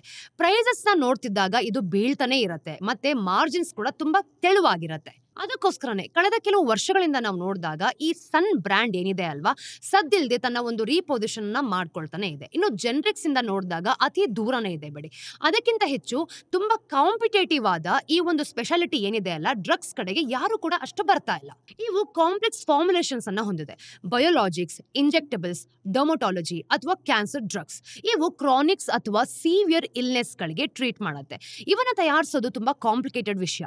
ಆದ್ರೆ ನೀವೇನಾದ್ರೂ ಅದನ್ನ ಕ್ರ್ಯಾಕ್ ಮಾಡ್ತಿದ್ದೀರಾ ಅಂತಂದ್ರೆ ನಿಮ್ಗೆ ಸಾಮಾನ್ಯವಾಗಿ ಕಡಿಮೆ ಕಾಂಪಿಟೇಷನ್ ಖಂಡಿತವಾಗ್ಲೂ ಇರುತ್ತೆ. ಬೇರೆ ಫಾರ್ಮಾ ಪ್ರಾಡಕ್ಟ್ಸ್ ಗಳಿಗೆ ಹೋಲಿಸಿದ್ರೆ ಸ್ಪೆಷಾಲಿಟಿ ಡ್ರಗ್ಸ್ ಒಂದು ಪ್ರೀಮಿಯಂ ಇಂಡಸ್ಟ್ರಿ ತರ ಬಿಹೇವ್ ಮಾಡುತ್ತೆ ನೋಡಿ. ಇದ್ರೊಳಗೆ ಎಂಟರ್ ಆಗೋದು ಸಖತ್ ಕಷ್ಟ, ಸ್ಕೇಲ್ ಮಾಡೋದು ಇನ್ನೂ ಕೂಡ ಕಾಸ್ಟ್ಲಿ ಅಂತ ಹೇಳ್ಬೋದು. ಆದ್ರೆ ಒಮ್ಮೆ ನೀವು ಒಳಗಡೆ ಬಂದ್ರೆ ಹೆಚ್ಚು ಡಿಫೆನ್ಸಿಬಲ್ ಮತ್ತೆ ಗ್ರಾಹಕರಿಗೆ ನಿಮ್ಗೆ ಯಾರು ಅಟ್ರಾಕ್ಟ್ ಆಗ್ತಾರೆ ಅಲ್ವಾ, ಅಂದ್ರೆ ನಿಮ್ಮ ಕಸ್ಟಮರ್ಸ್ ಯಾರಿರ್ತಾರೆ ಅವರು ಖಂಡಿತವೂ ನಿಮ್ಮನ್ನ ಬಿಟ್ಟು ಹೋಗಲ್ಲ. ಆ ಸ್ಟ್ರಾಟಜಿ ಹೇಗೆ ಪ್ಲೇ ಆಗ್ತಿದೆ ಅಂತಂದ್ರೆ ಸರಿ ಇಲ್ಲೇ ಈ Q4 FY25 ರಿಸಲ್ಟ್ಸ್ ಗಳು ಇಂಟ್ರೆಸ್ಟಿಂಗ್ ಆಗಿರೋದು. ಸನ್ ಫಾರ್ಮಾ ಈ ಕ್ವಾರ್ಟರ್ಗೆ ಬಂದಾಗ 12,816 crores ಕನ್ಸಾಲಿಡೇಟೆಡ್ ರೆವಿನ್ಯೂನ ದಾಖಲೆ ಮಾಡಿದೆ. ಇದು ಇಯರ್ ಆನ್ ಇಯರ್ ನಾವು ನೋಡಿದಾಗ 8.5% ಅಷ್ಟು ಈ ಟೇಮ್ ಗ್ರೋತ್ ಏನಿದೆ ಅದನ್ನ ತಗೊಂಡಿರೋದು, ಅಂದ್ರೆ ಸಾಧಾರಣ ಬೆಳವಣಿಗೆ ಅಂತ ಹೇಳ್ಬೋದು. ಆದ್ರೆ ಆ ರೆವಿನ್ಯೂನ ಹೆಚ್ಚಿನ ಭಾಗ ಅರ್ನಿಂಗ್ಸ್ ಆಗಿ ಬದಲಾಗಿದೆ. ಕಂಪನಿಯ ಎಬಿಟಾ ನೋಡಿದಾಗಂತೂ 22.4% ಅಷ್ಟು ಶಾರ್ಪ್ಲಿ ಏರಿಕೆ ಆಗಿದೆ ಗೊತ್ತಾ, ಅಂದ್ರೆ 3,716 crores ತಲುಪಿದೆ ಅಂತ.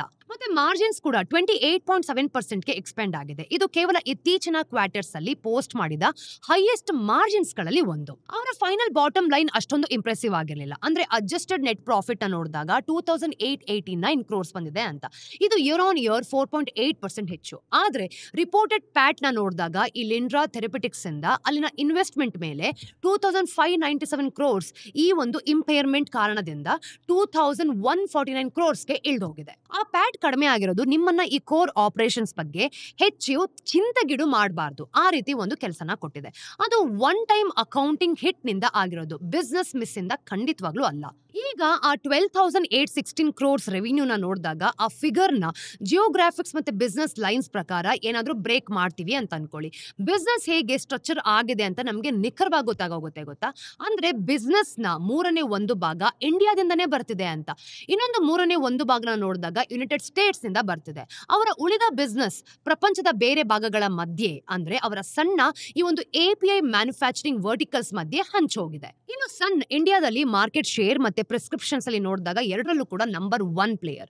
ಅವರ ಡೊಮೆಸ್ಟಿಕ್ ಫಾರ್ಮುಲೇಷನ್ ಬಿಸ್ನೆಸ್ ಅಲ್ಲಿ ನೋಡ್ತಿದೀವಿ ಅಂತಂದ್ರೆ Q4 ನಲ್ಲಿ 13.6% ಇಯರ್ ಆನ್ ಇಯರ್ ಬೆಳೆದಿದೆ. ಇದು ಬ್ರಾಡರ್ ಆದ ಒಂದು ಇಂಡಿಯನ್ ಫಾರ್ಮಾಸ್ಯೂಟಿಕಲ್ ಮಾರ್ಕೆಟ್ IPM ಗಿಂತ ಮುಂದಿದೆ ಅಂತ ಹೇಳ್ಬೋದು. ಅವರೀಗ 8.3% ಮಾರ್ಕೆಟ್ ಶೇರ್ ಅನ್ನು ಕೂಡ ಹೊಂದಿದ್ದಾರೆ. ಕಳೆದ ವರ್ಷ ನಾವು ನೋಡಿದಾಗ 8.0% ಇತ್ತು. ಅಂದ್ರೆ ಈ ಗ್ರೋತ್ ಹೆಚ್ಚಾಗಿ ಹೆಚ್ಚು ಮಾರಾಟದಿಂದ ಬಂದಿರೋದು. ಇದು ಪ್ರೈಸ್ ಹೈಕ್ಸ್ ಇಂದ ಖಂಡಿತವಾಗ್ಲೂ ಬಂದಿರೋದಲ್ಲ. ಹಾಗೇನೆ ತುಂಬಾ ಕ್ರೂಷಿಯಲ್ ಅಂತ ಹೇಳ್ಬೋದು. ಯಾಕಂತಂದ್ರೆ ಡಾಕ್ಟರ್ಸ್ ಯಾರೆಲ್ಲ ಇರ್ತಾರೆ ಗೊತ್ತಾ, ಅವರು ಬ್ರ್ಯಾಂಡ್ಸ್ ನ ನಂಬ್ತಾರೆ, ಮತ್ತೆ ಪೇಷಂಟ್ಸ್ ಕೂಡ ಅದಕ್ಕೆನೆ ಅಂಟ್ಕೊಂಡಿರ್ತಾರೆ ಅಲ್ವಾ. ಅಂದ್ರೆ ಬ್ರ್ಯಾಂಡ್ಸ್ ಮುಖಾಂತರ ನಾವೆಲ್ಲರೂ ಕೂಡ ಈ ಒಂದು ಪ್ರಿಸ್ಕ್ರಿಪ್ಷನ್ಸ್ ಚೆನ್ನಾಗಿದೆ ಅಂತ ನಾವು ನೋಡ್ತೀವಿ. ಆದ್ರೆ ಈ ಸಕ್ಸಸ್ ಕೇವಲ ಸ್ಕೇಲ್ ನ ವಿಷಯ ಅಲ್ಲ ಬಿಡಿ, ಇದು ಡೆಪ್ತ್ ನ ವಿಷಯನೂ ಕೂಡ ಹೌದು ಅಂತ ಹೇಳ್ಬೋದು. ಸನ್ ಥೆರಪಿ ಏರಿಯಾಸ್ ಗಳಂತೆ ನೋಡ್ತಿದೀವಿ ಅಂತಂದ್ರೆ ಡಾಮಿನೇಟ್ ಮಾಡ್ತಾ ಬರ್ತಿದೆ. ಕಾರ್ಡಿಯಾಲಜಿ, ಡರ್ಮಟಾಲಜಿ, CNS, ಗ್ಯಾಸ್ಟ್ರೋ ಮತ್ತೆ ಡಯಾಬಿಟಿಸ್. ನಿಜ ಹೇಳ್ಬೇಕು ಅಂತಂದ್ರೆ ಇದು ಭಾರತದಲ್ಲಿ 13 ಬೇರೆ ಬೇರೆ ಕ್ಯಾಟಗರೀಸ್ ಗಳಲ್ಲಿ ಅತಿ ಹೆಚ್ಚು ಪ್ರಿಸ್ಕ್ರೈಬ್ಡ್ ಬ್ರ್ಯಾಂಡ್ ಅಂತ ಹೇಳ್ಬೋದು. ನಿಮ್ಮ ಕಾಯಿಲೆ ಯಾವುದೇ ಇರಲಿ, ಸನ್ ಹತ್ರ ನಿಮಗಾಗಿ ಏನಾದ್ರೂ ಕೂಡ ಇದ್ದೇ ಇರುತ್ತೆ ಅಂತ ಅನ್ಸುತ್ತೆ. ಈ Q1 ಕಂಪನಿ 10 ಹೊಸ ಪ್ರಾಡಕ್ಟ್ಸ್ ಅನ್ನ ಲಾಂಚ್ ಮಾಡಿದೆ. ಸನ್ US ಬಿಸ್ನೆಸ್ ಬಹಳ ಕಾಲದಿಂದ ಅದರ ಒಂದು ಇಂಟರ್ನ್ಯಾಷನಲ್ ಪ್ರೆಸೆನ್ಸ್ ನ ಅಂದ್ರೆ ರಾಜ ಕಿರೀಟ ಆಗಿತ್ತು. ಆದ್ರೆ Q4 FY25 ನಲ್ಲಿ ನಾವು ನೋಡಿದಾಗ US formulation sales 2.5% year on year decline ಆಗಿದೆ. ಇದನ್ನು ಭಾರಿ ಕುಸಿತ ಅಲ್ಲ, ಆದ್ರೆ ಇದು ಕಡೆಗಾಣಿಸೋ ಅಂತ ಕುಸಿತನೂ ಕೂಡ ಅಲ್ಲ ಬಿಡಿ. ವಿಶೇಷವಾಗಿ ನಾವು ನೋಡಿದಾಗ ಬಿಸ್ನೆಸ್ ನ ಉಳಿದ ಭಾಗ ಏನಿದೆ ಗೊತ್ತಾ, ಅದೆಲ್ಲನೂ ಕೂಡ ಬೆಳೀತಾ ಬರ್ತಾನೆ ಇದೆ. ಸಮಸ್ಯೆ ಏನು, US ಬಿಸ್ನೆಸ್ ನ ಜನರಿಕ್ ಭಾಗ ಅದು ಇನ್ನೂ ಕೂಡ US ರೆವಿನ್ಯೂನ ದೊಡ್ಡ ಚಂಕ್ ಆಗಿದೆ ಅಂತ ಹೇಳ್ಬೋದು. 3 ಫ್ರಂಟ್ ಗಳಲ್ಲಿ ಹೊಡೆತ ಬೀಳ್ತಾ ಬಂದಿದೆ ನೋಡಿ. ಪ್ರೈಸ್ ಎರೋಷನ್ ಇದು US ಜನರಿಕ್ಸ್ ಇಂಡಸ್ಟ್ರಿಯಾದ್ಯಂತ ಇರೋ ಅತಿ ದೊಡ್ಡ ಸ್ಟ್ರಕ್ಚರಲ್ ಚಾಲೆಂಜ್ ಅಂತ ಹೇಳ್ಬೋದು. US ಅಲ್ಲಿ ಒಂದು ಡ್ರಗ್ ಆಫ್ ಪೇಟೆಂಟ್ ಆದಾಗ ಮಲ್ಟಿಪಲ್ ಪ್ಲೇಯರ್ಸ್ ಒಳಗೆ ನುಗ್ತಾರೆ. ಅಂದ್ರೆ ಆ ಕಾಂಪಿಟೇಷನ್ ಇಂದ ಈ ಪ್ರೈಸ್ ಕೊಲ್ಯಾಪ್ಸ್ ಆಗತ್ತೆ ಅಂತ. ಸಾಮಾನ್ಯವಾಗಿ ನಾವು ನೋಡಿದಾಗ ಈ ಜನರಿಕ್ ಎಂಟ್ರಿಯ ಮೊದಲ ವರ್ಷದಲ್ಲೇ 90% ಗಿಂತ ಇದು ಹೆಚ್ಚಾಗಿದೆ. ಕಾಲಕ್ರಮೇಣ ಈ ಬೆಲೆ ಕುಸಿತ ನೋಡಿದಾಗ ಮುಂದುವರಿತಾನೆ ಇರ್ಬೋದು. ವಿಶೇಷವಾಗಿ ಆ ಡ್ರಗ್ ತಯಾರಿಸೋದು ಸುಲಭವಾಗಿದ್ರೆ ಸನ್ ಮ್ಯಾನೇಜ್ಮೆಂಟ್ ಇದನ್ನ ಅರ್ನಿಂಗ್ಸ್ ಕಾಲ್ ನಲ್ಲಿ ಒಪ್ಕೊಂಡಿದೆ ಅಂತ. ಇನ್ನು price erosion pressure product to product basis ಮೇಲೆ ಉಳಿದಿದೆ ಅಂತ. ಇದರ ಅರ್ಥ ಎಲ್ಲಾ ಜನರಿಗೆ ಕಷ್ಟದಲ್ಲಿಲ್ಲ ಅಂತ, ಆದ್ರೆ ಹಲವು ಖಂಡಿತವಾಗ್ಲೂ ಇದೆ ಅಂತ ಇಲ್ಲೇ ತೋರಿಸುತ್ತೆ. ಮತ್ತೆ ಕಷ್ಟದಲ್ಲಿರೋದು ಕೂಡ ವೇಗವಾಗಿ ಡಿಕ್ಲೈನ್ ಆಗ್ತಾ ಬರ್ತಾನೆ ಇದೆ. ಇನ್ಕ್ರೀಸ್ಡ್ ಕಾಂಪಿಟೇಷನ್ ನಿರ್ದಿಷ್ಟವಾಗಿ ನಾವು ನೋಡೋದಾದ್ರೆ Q4 ನಲ್ಲಿ ಸನ್ ಹೇಳಿದ ಪ್ರಕಾರ ಜನರಿಕ್ಸ್ ಬಿಸ್ನೆಸ್ ಕೆಲವು ಪ್ರಾಡಕ್ಟ್ಸ್ ಗಳಲ್ಲಿ ಅಡಿಷನಲ್ ಕಾಂಪಿಟೇಷನ್ ಇಂದಾಗಿ ಡಿಕ್ಲೈನ್ ಆಯ್ತು ಅಂತ. ನಿಖರವಾಗಿ ಏನಾಯ್ತು ಅಂತ ನಮಗೂ ಕೂಡ ಗೊತ್ತಿಲ್ಲ, ಆದ್ರೆ ಎರಡು ಸಾಧ್ಯತೆಗಳು ಖಂಡಿತವಾಗ್ಲೂ ಇದೆ. ಒಂದು, ಸನ್ ಯಾವುದೋ ಒಂದು ನಿರ್ದಿಷ್ಟ ಡ್ರಗ್ ಮೇಲೆ ದೊಡ್ಡ ಹೊಡೆತವನ್ನ ತಿಂದಿರ್ಬೋದು. ಅಂದ್ರೆ ಇದರರ್ಥ ಮೊದಲು ಹೊಸದಾಗಿ ಲಾಂಚ್ ಆದ ಜನರಿಕ್ ಮಾಡೋಕೆ 180 ಡೇ ಎಕ್ಸ್ಕ್ಲೂಸಿವಿಟಿ ಪೀರಿಯಡ್ ಖಂಡಿತವಾಗ್ಲೂ ಇರುತ್ತೆ. ಹಾಗೇನೆ ಅವರೊಬ್ಬರೇ ಅದನ್ನ ಮಾಡಿರ್ತಾರೆ, ಆದ್ರೆ ಅದು ಎಕ್ಸ್ಪೈರ್ ಆಗಿರ್ಬೋದು ಕೂಡ. ಇನ್ನೊಂದು ಸಾಧ್ಯತೆ ಏನ್ ಗೊತ್ತಾ, ಹೆಚ್ಚು ಬ್ರಾಡ್ ಆಗಿದೆ, ದೊಡ್ಡದಾಗಿ ಬೆಳೆದಿದೆ ಅಂತ. ಸಣ್ಣ ಒಂದು ಎಕ್ಸಿಸ್ಟಿಂಗ್ ಪ್ರಾಡಕ್ಟ್ಸ್ ವಿರುದ್ಧ ಕಾಂಪಿಟಿಂಗ್ ಜನರಿಕ್ಸ್ ನ ಒಂದು ಲಾಂಚ್ ಮಾಡಿರೋ ಫರ್ಮ್ಸ್ ಗಳ ಸಂಖ್ಯೆ ಜಾಸ್ತಿ ಆಗಿರ್ಬೋದು. ಕಂಪನಿ ತಾನೇ ಸ್ಪೆಸಿಫಿಕ್ ಆಗಿ ಹೇಳಿಲ್ಲ, ಆದ್ರೆ ಇದು US ನಲ್ಲಿ ಕಾಮನ್. ಇದು ನಿಜವಾಗ್ಲೂ ಕೂಡ ಕಾಂಪಿಟೇಟಿವ್ ಮಾರ್ಕೆಟ್ ಅಂತಾನೆ ಹೇಳ್ಬೋದು. ಪ್ರಾಡಕ್ಟ್ ಸ್ಪೆಸಿಫಿಕ್ ವೀಕ್ನೆಸ್, ಸನ್ ಈ ಚಾಲೆಂಜಸ್ ಗಳನ್ನ ಪೂರ್ತಿ ಪೋರ್ಟ್ಫೋಲಿಯೋ ಮೇಲೆ ಬ್ರಾಡ್ ಬೇಸ್ಡ್ ಆಗಿರ್ಲಿಲ್ಲ ಅಂತ ಎಂಫಸೈಸ್ ಮಾಡ್ತು. ಅವ್ರು ಹೇಳಿದ್ದು ಏನ್ ಗೊತ್ತಾ, ಈ ಪ್ರೆಷರ್ ಪ್ರಾಡಕ್ಟ್ ಸ್ಪೆಸಿಫಿಕ್ ಆಗಿದೆ. ಇಡೀ ಇಂಡಸ್ಟ್ರಿಯಲ್ಲಿ ನಾವು ನೋಡಿದಾಗ ಈ ಒಂದು ಸ್ಟ್ರಕ್ಚರಲ್ ತುಂಬಾ ಕೆಟ್ಟದಾಗಿ ಉಳಿತಿದೆ ಅಂತ ಸೂಚಿಸೋ ಹಾಗೆ ಏನು ಇಲ್ಲ ಅನ್ನೋದು ಕೂಡ ಇಲ್ಲಿ ತೋರಿಸಿದ್ದಾರೆ.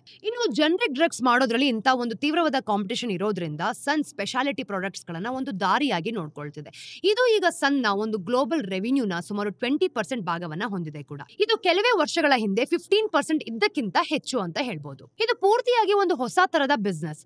ಸನ್ ಟೈನಿ ಮಾಲಿಕ್ಯೂಲ್ಸ್ ಇಂದ ಹಿಡಿದು ಸರಿತಿದೆ ಅಂತ ಗೊತ್ತಾಗತ್ತೆ. ಈಗ ಅದಕ್ಕೆ ಒಂದು ಬ್ಲಾಕ್ ಬಸ್ಟರ್ ಆಂಬಿಷನ್ಸ್ ಕೂಡ ಇದೆ. ಅವರ ಒಂದು ಫ್ಲಾಗ್ಶಿಪ್ ಸ್ಪೆಷಾಲಿಟಿ ಡ್ರಗ್ ಇಲ್ಯುಮಿಯಾ ಇದೆಯಲ್ಲ, ಇದು ಮಾಡರೇಟ್ ಟು ಸಿವಿಯರ್ ಪ್ಲಾಕ್ ಸೊರಾಸಿಸ್ಗೆ ಟ್ರೀಟ್ ಮಾಡುತ್ತೆ. ಈ ಒಂದು ಸೊರಾಸಿಸ್ ಒಂದು ಆಟೋ ಇಮ್ಯೂನ್ ಡಿಸೀಸ್. ಇದರಿಂದ ನಮ್ಮ ಒಂದು ಇಮ್ಯೂನ್ ಸಿಸ್ಟಮ್ಗೆ ತಪ್ಪಾಗಿ ಒಂದು ಹೆಲ್ದಿ ಸ್ಕಿನ್ಸ್ ಗಳ ಮೇಲೆ ಅಟ್ಯಾಕ್ ಮಾಡುತ್ತೆ ಕೂಡ. ಅಂದ್ರೆ ಜನರಿಗೆ ಈ ದಪ್ಪ ಮತ್ತೆ ಹೊಟ್ಟು ಗಟ್ಟಿದ ಒಂದು ಪ್ರಾಬ್ಲಮ್ ಇರುತ್ತೆ ಗೊತ್ತಾ, ಅಂದ್ರೆ ಚರ್ಮದ ಪ್ಯಾಚಸ್ ಬರುತ್ತೆ ಅಲ್ವಾ. ಈ ಡ್ರಗ್ ನ ಫುಲ್ ಇಯರ್ ಸೇಲ್ಸ್ ನ ನೋಡಿದಾಗ 17% ಇಯರ್ ಆನ್ ಇಯರ್ ಹೆಚ್ಚಾಗಿತ್ತು ಅಂತ. ಅಂದ್ರೆ ಈ ಡ್ರಗ್ ಇಂದ ಎಲ್ಲನೂ ಕೂಡ ಕ್ಲಿಯರ್ ಆಗಿದೆ ಅಂತ ಗೊತ್ತಾಗತ್ತೆ. ಅಂದ್ರೆ ಇನ್ನೂ ಕೂಡ ಎರಡು ಹೆಸರುಗಳು ಈ ಪಾರ್ಟಿಗೆ ಸೇರೋ ಅಂತ ಹತ್ರದಲ್ಲಿದೆ. ಲೆಕ್ಸೆಲ್ವಿ, ಇದು ಅಲೋಪೇಶಿಯಾ ಆರಿಯೇಟಾ ಒಂದು ಓರಲ್ ಥೆರಪಿ ಅಂತ ಹೇಳ್ಬೋದು. ಅಲೋಪೇಶಿಯಾ ಆರಿಯೇಟಾ ಅಂತಂದ್ರೆ ಕೂದಲು ಉದುರೋ ಒಂದು ಸ್ಥಿತಿ ಅಲ್ವಾ. ಇದು US FDA ಈ ಒಂದು ಡ್ರಗ್ ಗೆ ಅಪ್ರೂವ್ ಕೂಡ ಕೊಟ್ಟಿದೆ. ಮತ್ತೆ ಇದು Q2 FY26 ನಲ್ಲಿ ಲಾಂಚ್ ಕೂಡ ಆಗಲಿದೆ. ಅನ್ಲಾಕ್ಸೈಡ್, ಇದು ಸ್ಕಿನ್ ಕ್ಯಾನ್ಸರ್ಗೆ ಒಂದು ಡ್ರಗ್. ಇದಕ್ಕೂ ಕೂಡ ಅಪ್ರೂವಲ್ ಸಿಕ್ಕಿದೆ. ಇದರ ಒಂದು ಲಾಂಚ್ ಕೂಡ FY26ಗೆ ಪ್ಲಾನ್ ಮಾಡಲಾಗಿದೆ. ಇವೆರಡೂ ಕೂಡ ಒಟ್ಟಾಗಿ ಸನ್ ಫಾರ್ಮಾಗೆ ಅದರ ಒಂದು ನೆಕ್ಸ್ಟ್ ವೇವ್ ಆಫ್ ಗ್ರೋತ್ ಕೂಡ ಕೊಡಬಹುದು. ಕಂಪನಿ ಈ ವರ್ಷ US 1ರಲ್ಲೇ ಈ ಎರಡು ಮಾಲಿಕ್ಯೂಲ್ಸ್ ನ ಒಂದು ಕಮರ್ಷಿಯಲೈಸ್ ಮಾಡೋದಕ್ಕೆ $100 million ಅನ್ನ ಇನ್ವೆಸ್ಟ್ ಮಾಡ್ತಿದೆ.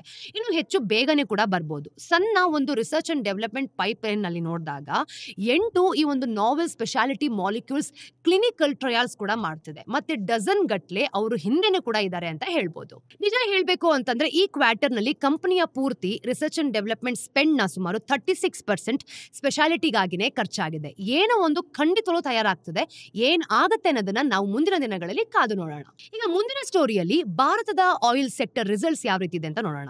ನೋಡಿ, ಭಾರತದ ಎನರ್ಜಿ ಸೆಕ್ಟರ್ ಹೆಚ್ಚಿನ ಬೇರೆ ಸೆಕ್ಟರ್ ಗಳ ತರಾನೇ ಸ್ಥೂಲವಾಗಿ ಎರಡು ದೊಡ್ಡ ಸೆಗ್ಮೆಂಟ್ ಗಳಾಗಿ ವಿಂಗಡಿಸಬಹುದು. ಮೊದಲನೇದಾಗಿ ನಾವು ಭೂಮಿಯಿಂದ ಅಗೆದು ತೆಗೆಯೋ ವಸ್ತುಗಳು, ಕೋಲ್, ಪೆಟ್ರೋಲಿಯಂ ಮತ್ತೆ ನ್ಯಾಚುರಲ್ ಗ್ಯಾಸ್. ಇವು ವೆಹಿಕಲ್ಸ್ ಗಳಿಗಾಗಿ ಫ್ಯೂಯಲ್ ಆಗಿ ಅಂದ್ರೆ ಗೂಡ್ಸ್ ಗಳನ್ನ ಮೂವ್ ಮಾಡೋದಕ್ಕೆ, ಮನೆಗಳನ್ನ ಹೀಟ್ ಮಾಡೋಕೆ ಉಪಯೋಗವಾಗುತ್ತೆ. ಅಷ್ಟೇ ಅಲ್ಲದೆ ಈ ಒಂದು ಪ್ಲಾಸ್ಟಿಕ್ ನಿಂದ ಮೆಡಿಸಿನ್ಸ್ ತನಕ ಹಲವು ಪ್ರಾಡಕ್ಟ್ಸ್ ಗಳಲ್ಲಿ ಈ ಒಂದು ಕ್ರಿಟಿಕಲ್ ಇಂಗ್ರೀಡಿಯೆಂಟ್ಸ್ ಗಳಾಗೂ ಕೂಡ ನಾವು ಇದನ್ನ ಬಳಸ್ತೀವಿ. ಆಮೇಲೆ ಇದನ್ನ ನಾವು ಎಲೆಕ್ಟ್ರಿಸಿಟಿ ಆಗಿ ಅಂದ್ರೆ ನಾವು ಅತಿ ಹೆಚ್ಚು ಬಳಸಬಹುದಾದ ಎನರ್ಜಿ ರೂಪಕ್ಕೆ ಬದಲಾಯಿಸ್ಕೊಳ್ತೀವಿ. ನಮ್ಮ ಮನೆಗಳಿಗೆ ಮತ್ತೆ ಇಂಡಸ್ಟ್ರಿಗಳಿಗೆ ತಲುಪಿಸೋದಕ್ಕೆ ಒಂದು ಪೂರ್ತಿ ಇಂಡಸ್ಟ್ರಿಯನ್ನೇ ಇಲ್ಲಿರುತ್ತೆ. ಪೆಟ್ರೋಲಿಯಂ ಕಂಪನಿಗಳು ಒಂದೇ ಆದ್ರೂ ಕೂಡ ಒಂದು ದೊಡ್ಡ ಚೈನ್ ಆಫ್ ಆಕ್ಟಿವಿಟೀಸ್ ಅಲ್ಲಿ ಕೆಲಸ ಮಾಡ್ತಿದೆ. ಒಂದು ತುದಿಯಲ್ಲಿ ನಾವು ನೋಡಿದಾಗ ONGC ತರದ ಒಂದು ಅಪ್ಸ್ಟ್ರೀಮ್ ಕಂಪನಿಗಳು ಭೂಮಿಯಲ್ಲಿ ಆಯಿಲ್ ಮತ್ತೆ ಗ್ಯಾಸ್ ರಿಸರ್ವ್ಸ್ ಗಳಿಗಾಗಿ ಎಕ್ಸ್ಪ್ಲೋರ್ ಮಾಡ್ತಿದೆ. ಅವರು ಈ ಒಂದು ವೆಲ್ಸ್ ಡ್ರಿಲ್ ಮಾಡಿದ್ರೆ ಅಂದ್ರೆ ಅಲ್ಲಿನ ಬಾವಿಗಳನ್ನ ಅವರು ಅಗೆತಾ ಹೋದ್ರೆ ಕ್ರೂಡ್ ಆಯಿಲ್ ಮತ್ತೆ ನ್ಯಾಚುರಲ್ ಗ್ಯಾಸ್ ಅನ್ನ ಭೂಮಿಯ ಆಳದಿಂದ ಮೇಲೆ ತಗೊಂಡ್ಬಂದ್ ಕೊಡ್ತಾರೆ. ಇನ್ನೊಂದು ರೀತಿ ನಾವು ನೋಡೋದಾದ್ರೆ ಇಲ್ಲಿ ಹೆಚ್ಚಾಗಿ ಏನಾಗುತ್ತೆ ಗೊತ್ತಾ, ಇನ್ನೊಂದು ತುದಿಯಲ್ಲಿ ಕೂಡ ಈ ಇಂಡಿಯನ್ ಆಯಿಲ್ IOCL ಅಂತ ಹೇಳ್ತೀವಿ ಮತ್ತೆ ಹಿಂದೂಸ್ತಾನ್ ಪೆಟ್ರೋಲಿಯಂ HPCL ತರದ ಈ ಡೌನ್ ಸ್ಟ್ರೀಮ್ ಕಂಪನಿಗಳು ಕೂಡ ಈ ಒಂದು ಕ್ರೂಡ್ ಆಯಿಲ್ ನ ತಗೊಂಡು ಅದನ್ನ ಪ್ರತಿದಿನ ಬಳಸೋ ಫ್ಯೂಯಲ್ ಆಗಿ ರಿಫೈನ್ ಮಾಡ್ತವೆ. ನೀವು ಕಾರ್ಸ್ ಗಳಿಗೆ ಬಳಸೋ ಪೆಟ್ರೋಲ್, ಟ್ರಕ್ಸ್ ಗಳಿಗೆ ಬಳಸೋ ಡೀಸೆಲ್, ಏರೋಪ್ಲೇನ್ಸ್ ಮತ್ತೆ ಜೆಟ್ ಗೆ ಬಳಸುವಂತ ಫ್ಯೂಯಲ್ ಮತ್ತೆ ಹಲವಾರು ಬೇರೆ ಪ್ರಾಡಕ್ಟ್ಸ್ ಗಳಾಗಿರ್ಬೋದು. ಈ ರಿಫೈನ್ಡ್ ಪ್ರಾಡಕ್ಟ್ಸ್ ಕೊನೆಗೆ ನಿಮ್ಮ ಒಂದು ಲೋಕಲ್ ಗ್ಯಾಸ್ ಸ್ಟೇಷನ್ ಮತ್ತೆ ಬೇರೆ ರಿಟೇಲ್ ಔಟ್ಲೆಟ್ಸ್ ಗಳ ಮೂಲಕ ಕನ್ಸ್ಯೂಮರ್ಸ್ ಗಳಿಗೆ ತಲುಪತ್ತೆ. ಇದ್ರ ಮಧ್ಯದಲ್ಲೂ ಕೂಡ ತುಂಬಾನೇ ನಡೆಯುತ್ತೆ ಬಿಡಿ. ಅಂದ್ರೆ ಪೆಟ್ರೋಲಿಯಂ ಮತ್ತೆ ನ್ಯಾಚುರಲ್ ಗ್ಯಾಸ್ ನ ಪ್ರಾಸೆಸಿಂಗ್ ಆಗಿರ್ಬೋದು, ಆಗಿರ್ಬೋದು, ಸ್ಟೋರಿಂಗ್ ಮತ್ತೆ ಮೂವ್ ಮಾಡೋ ಒಂದು ಮಿಡ್ ಸ್ಟ್ರೀಮ್ ಕೆಲಸ. ಅದ್ರ ಬಗ್ಗೆ ಇನ್ನೊಂದಿನ ಮಾತಾಡೋಣ. ಈಗ ಈ ಸೆಕ್ಟರ್ ಕಮಾಡಿಟೀಸ್ ಜೊತೆ ಡೀಲ್ ಮಾಡುತ್ತೆ. ಅಂದ್ರೆ ಸ್ಟ್ಯಾಂಡರ್ಡೈಸ್ಡ್ ಪ್ರಾಡಕ್ಟ್ಸ್ಗಳು ಏನೆಲ್ಲ ಇರುತ್ತೆ ಎಲ್ಲವೂ ಕೂಡ ಡಿಫ್ರೆನ್ಸಿಯೇಷನ್ ಇಲ್ಲದೆ ಕಾಂಪಿಟ್ ಮಾಡುತ್ತೆ ಅನ್ನೋದರ್ಥ. ಇದ್ರ ಅರ್ಥ ನಮ್ಗೇನ್ ಗೊತ್ತಾ ಅಂದ್ರೆ ಗ್ಲೋಬಲ್ ಮಾರ್ಕೆಟ್ ಫೋರ್ಸಸ್ಗೆ ತುಂಬಾನೇ ಸೆನ್ಸಿಟಿವ್ ಆಗಿರುತ್ತೆ ಅಂತ ಇಲ್ಲಿ ಗೊತ್ತಾಗುತ್ತೆ. ಆಯಿಲ್ ಪ್ರೈಸಸ್ ಹಲವಾರು ಫ್ಯಾಕ್ಟರ್ಸ್ಗಳ ಒಂದು ಮಿಕ್ಸ್ ಮೇಲೆ ಹೆಚ್ಚು ಕಡಿಮೆ ಆಗಿರುತ್ತೆ ಅಲ್ವಾ.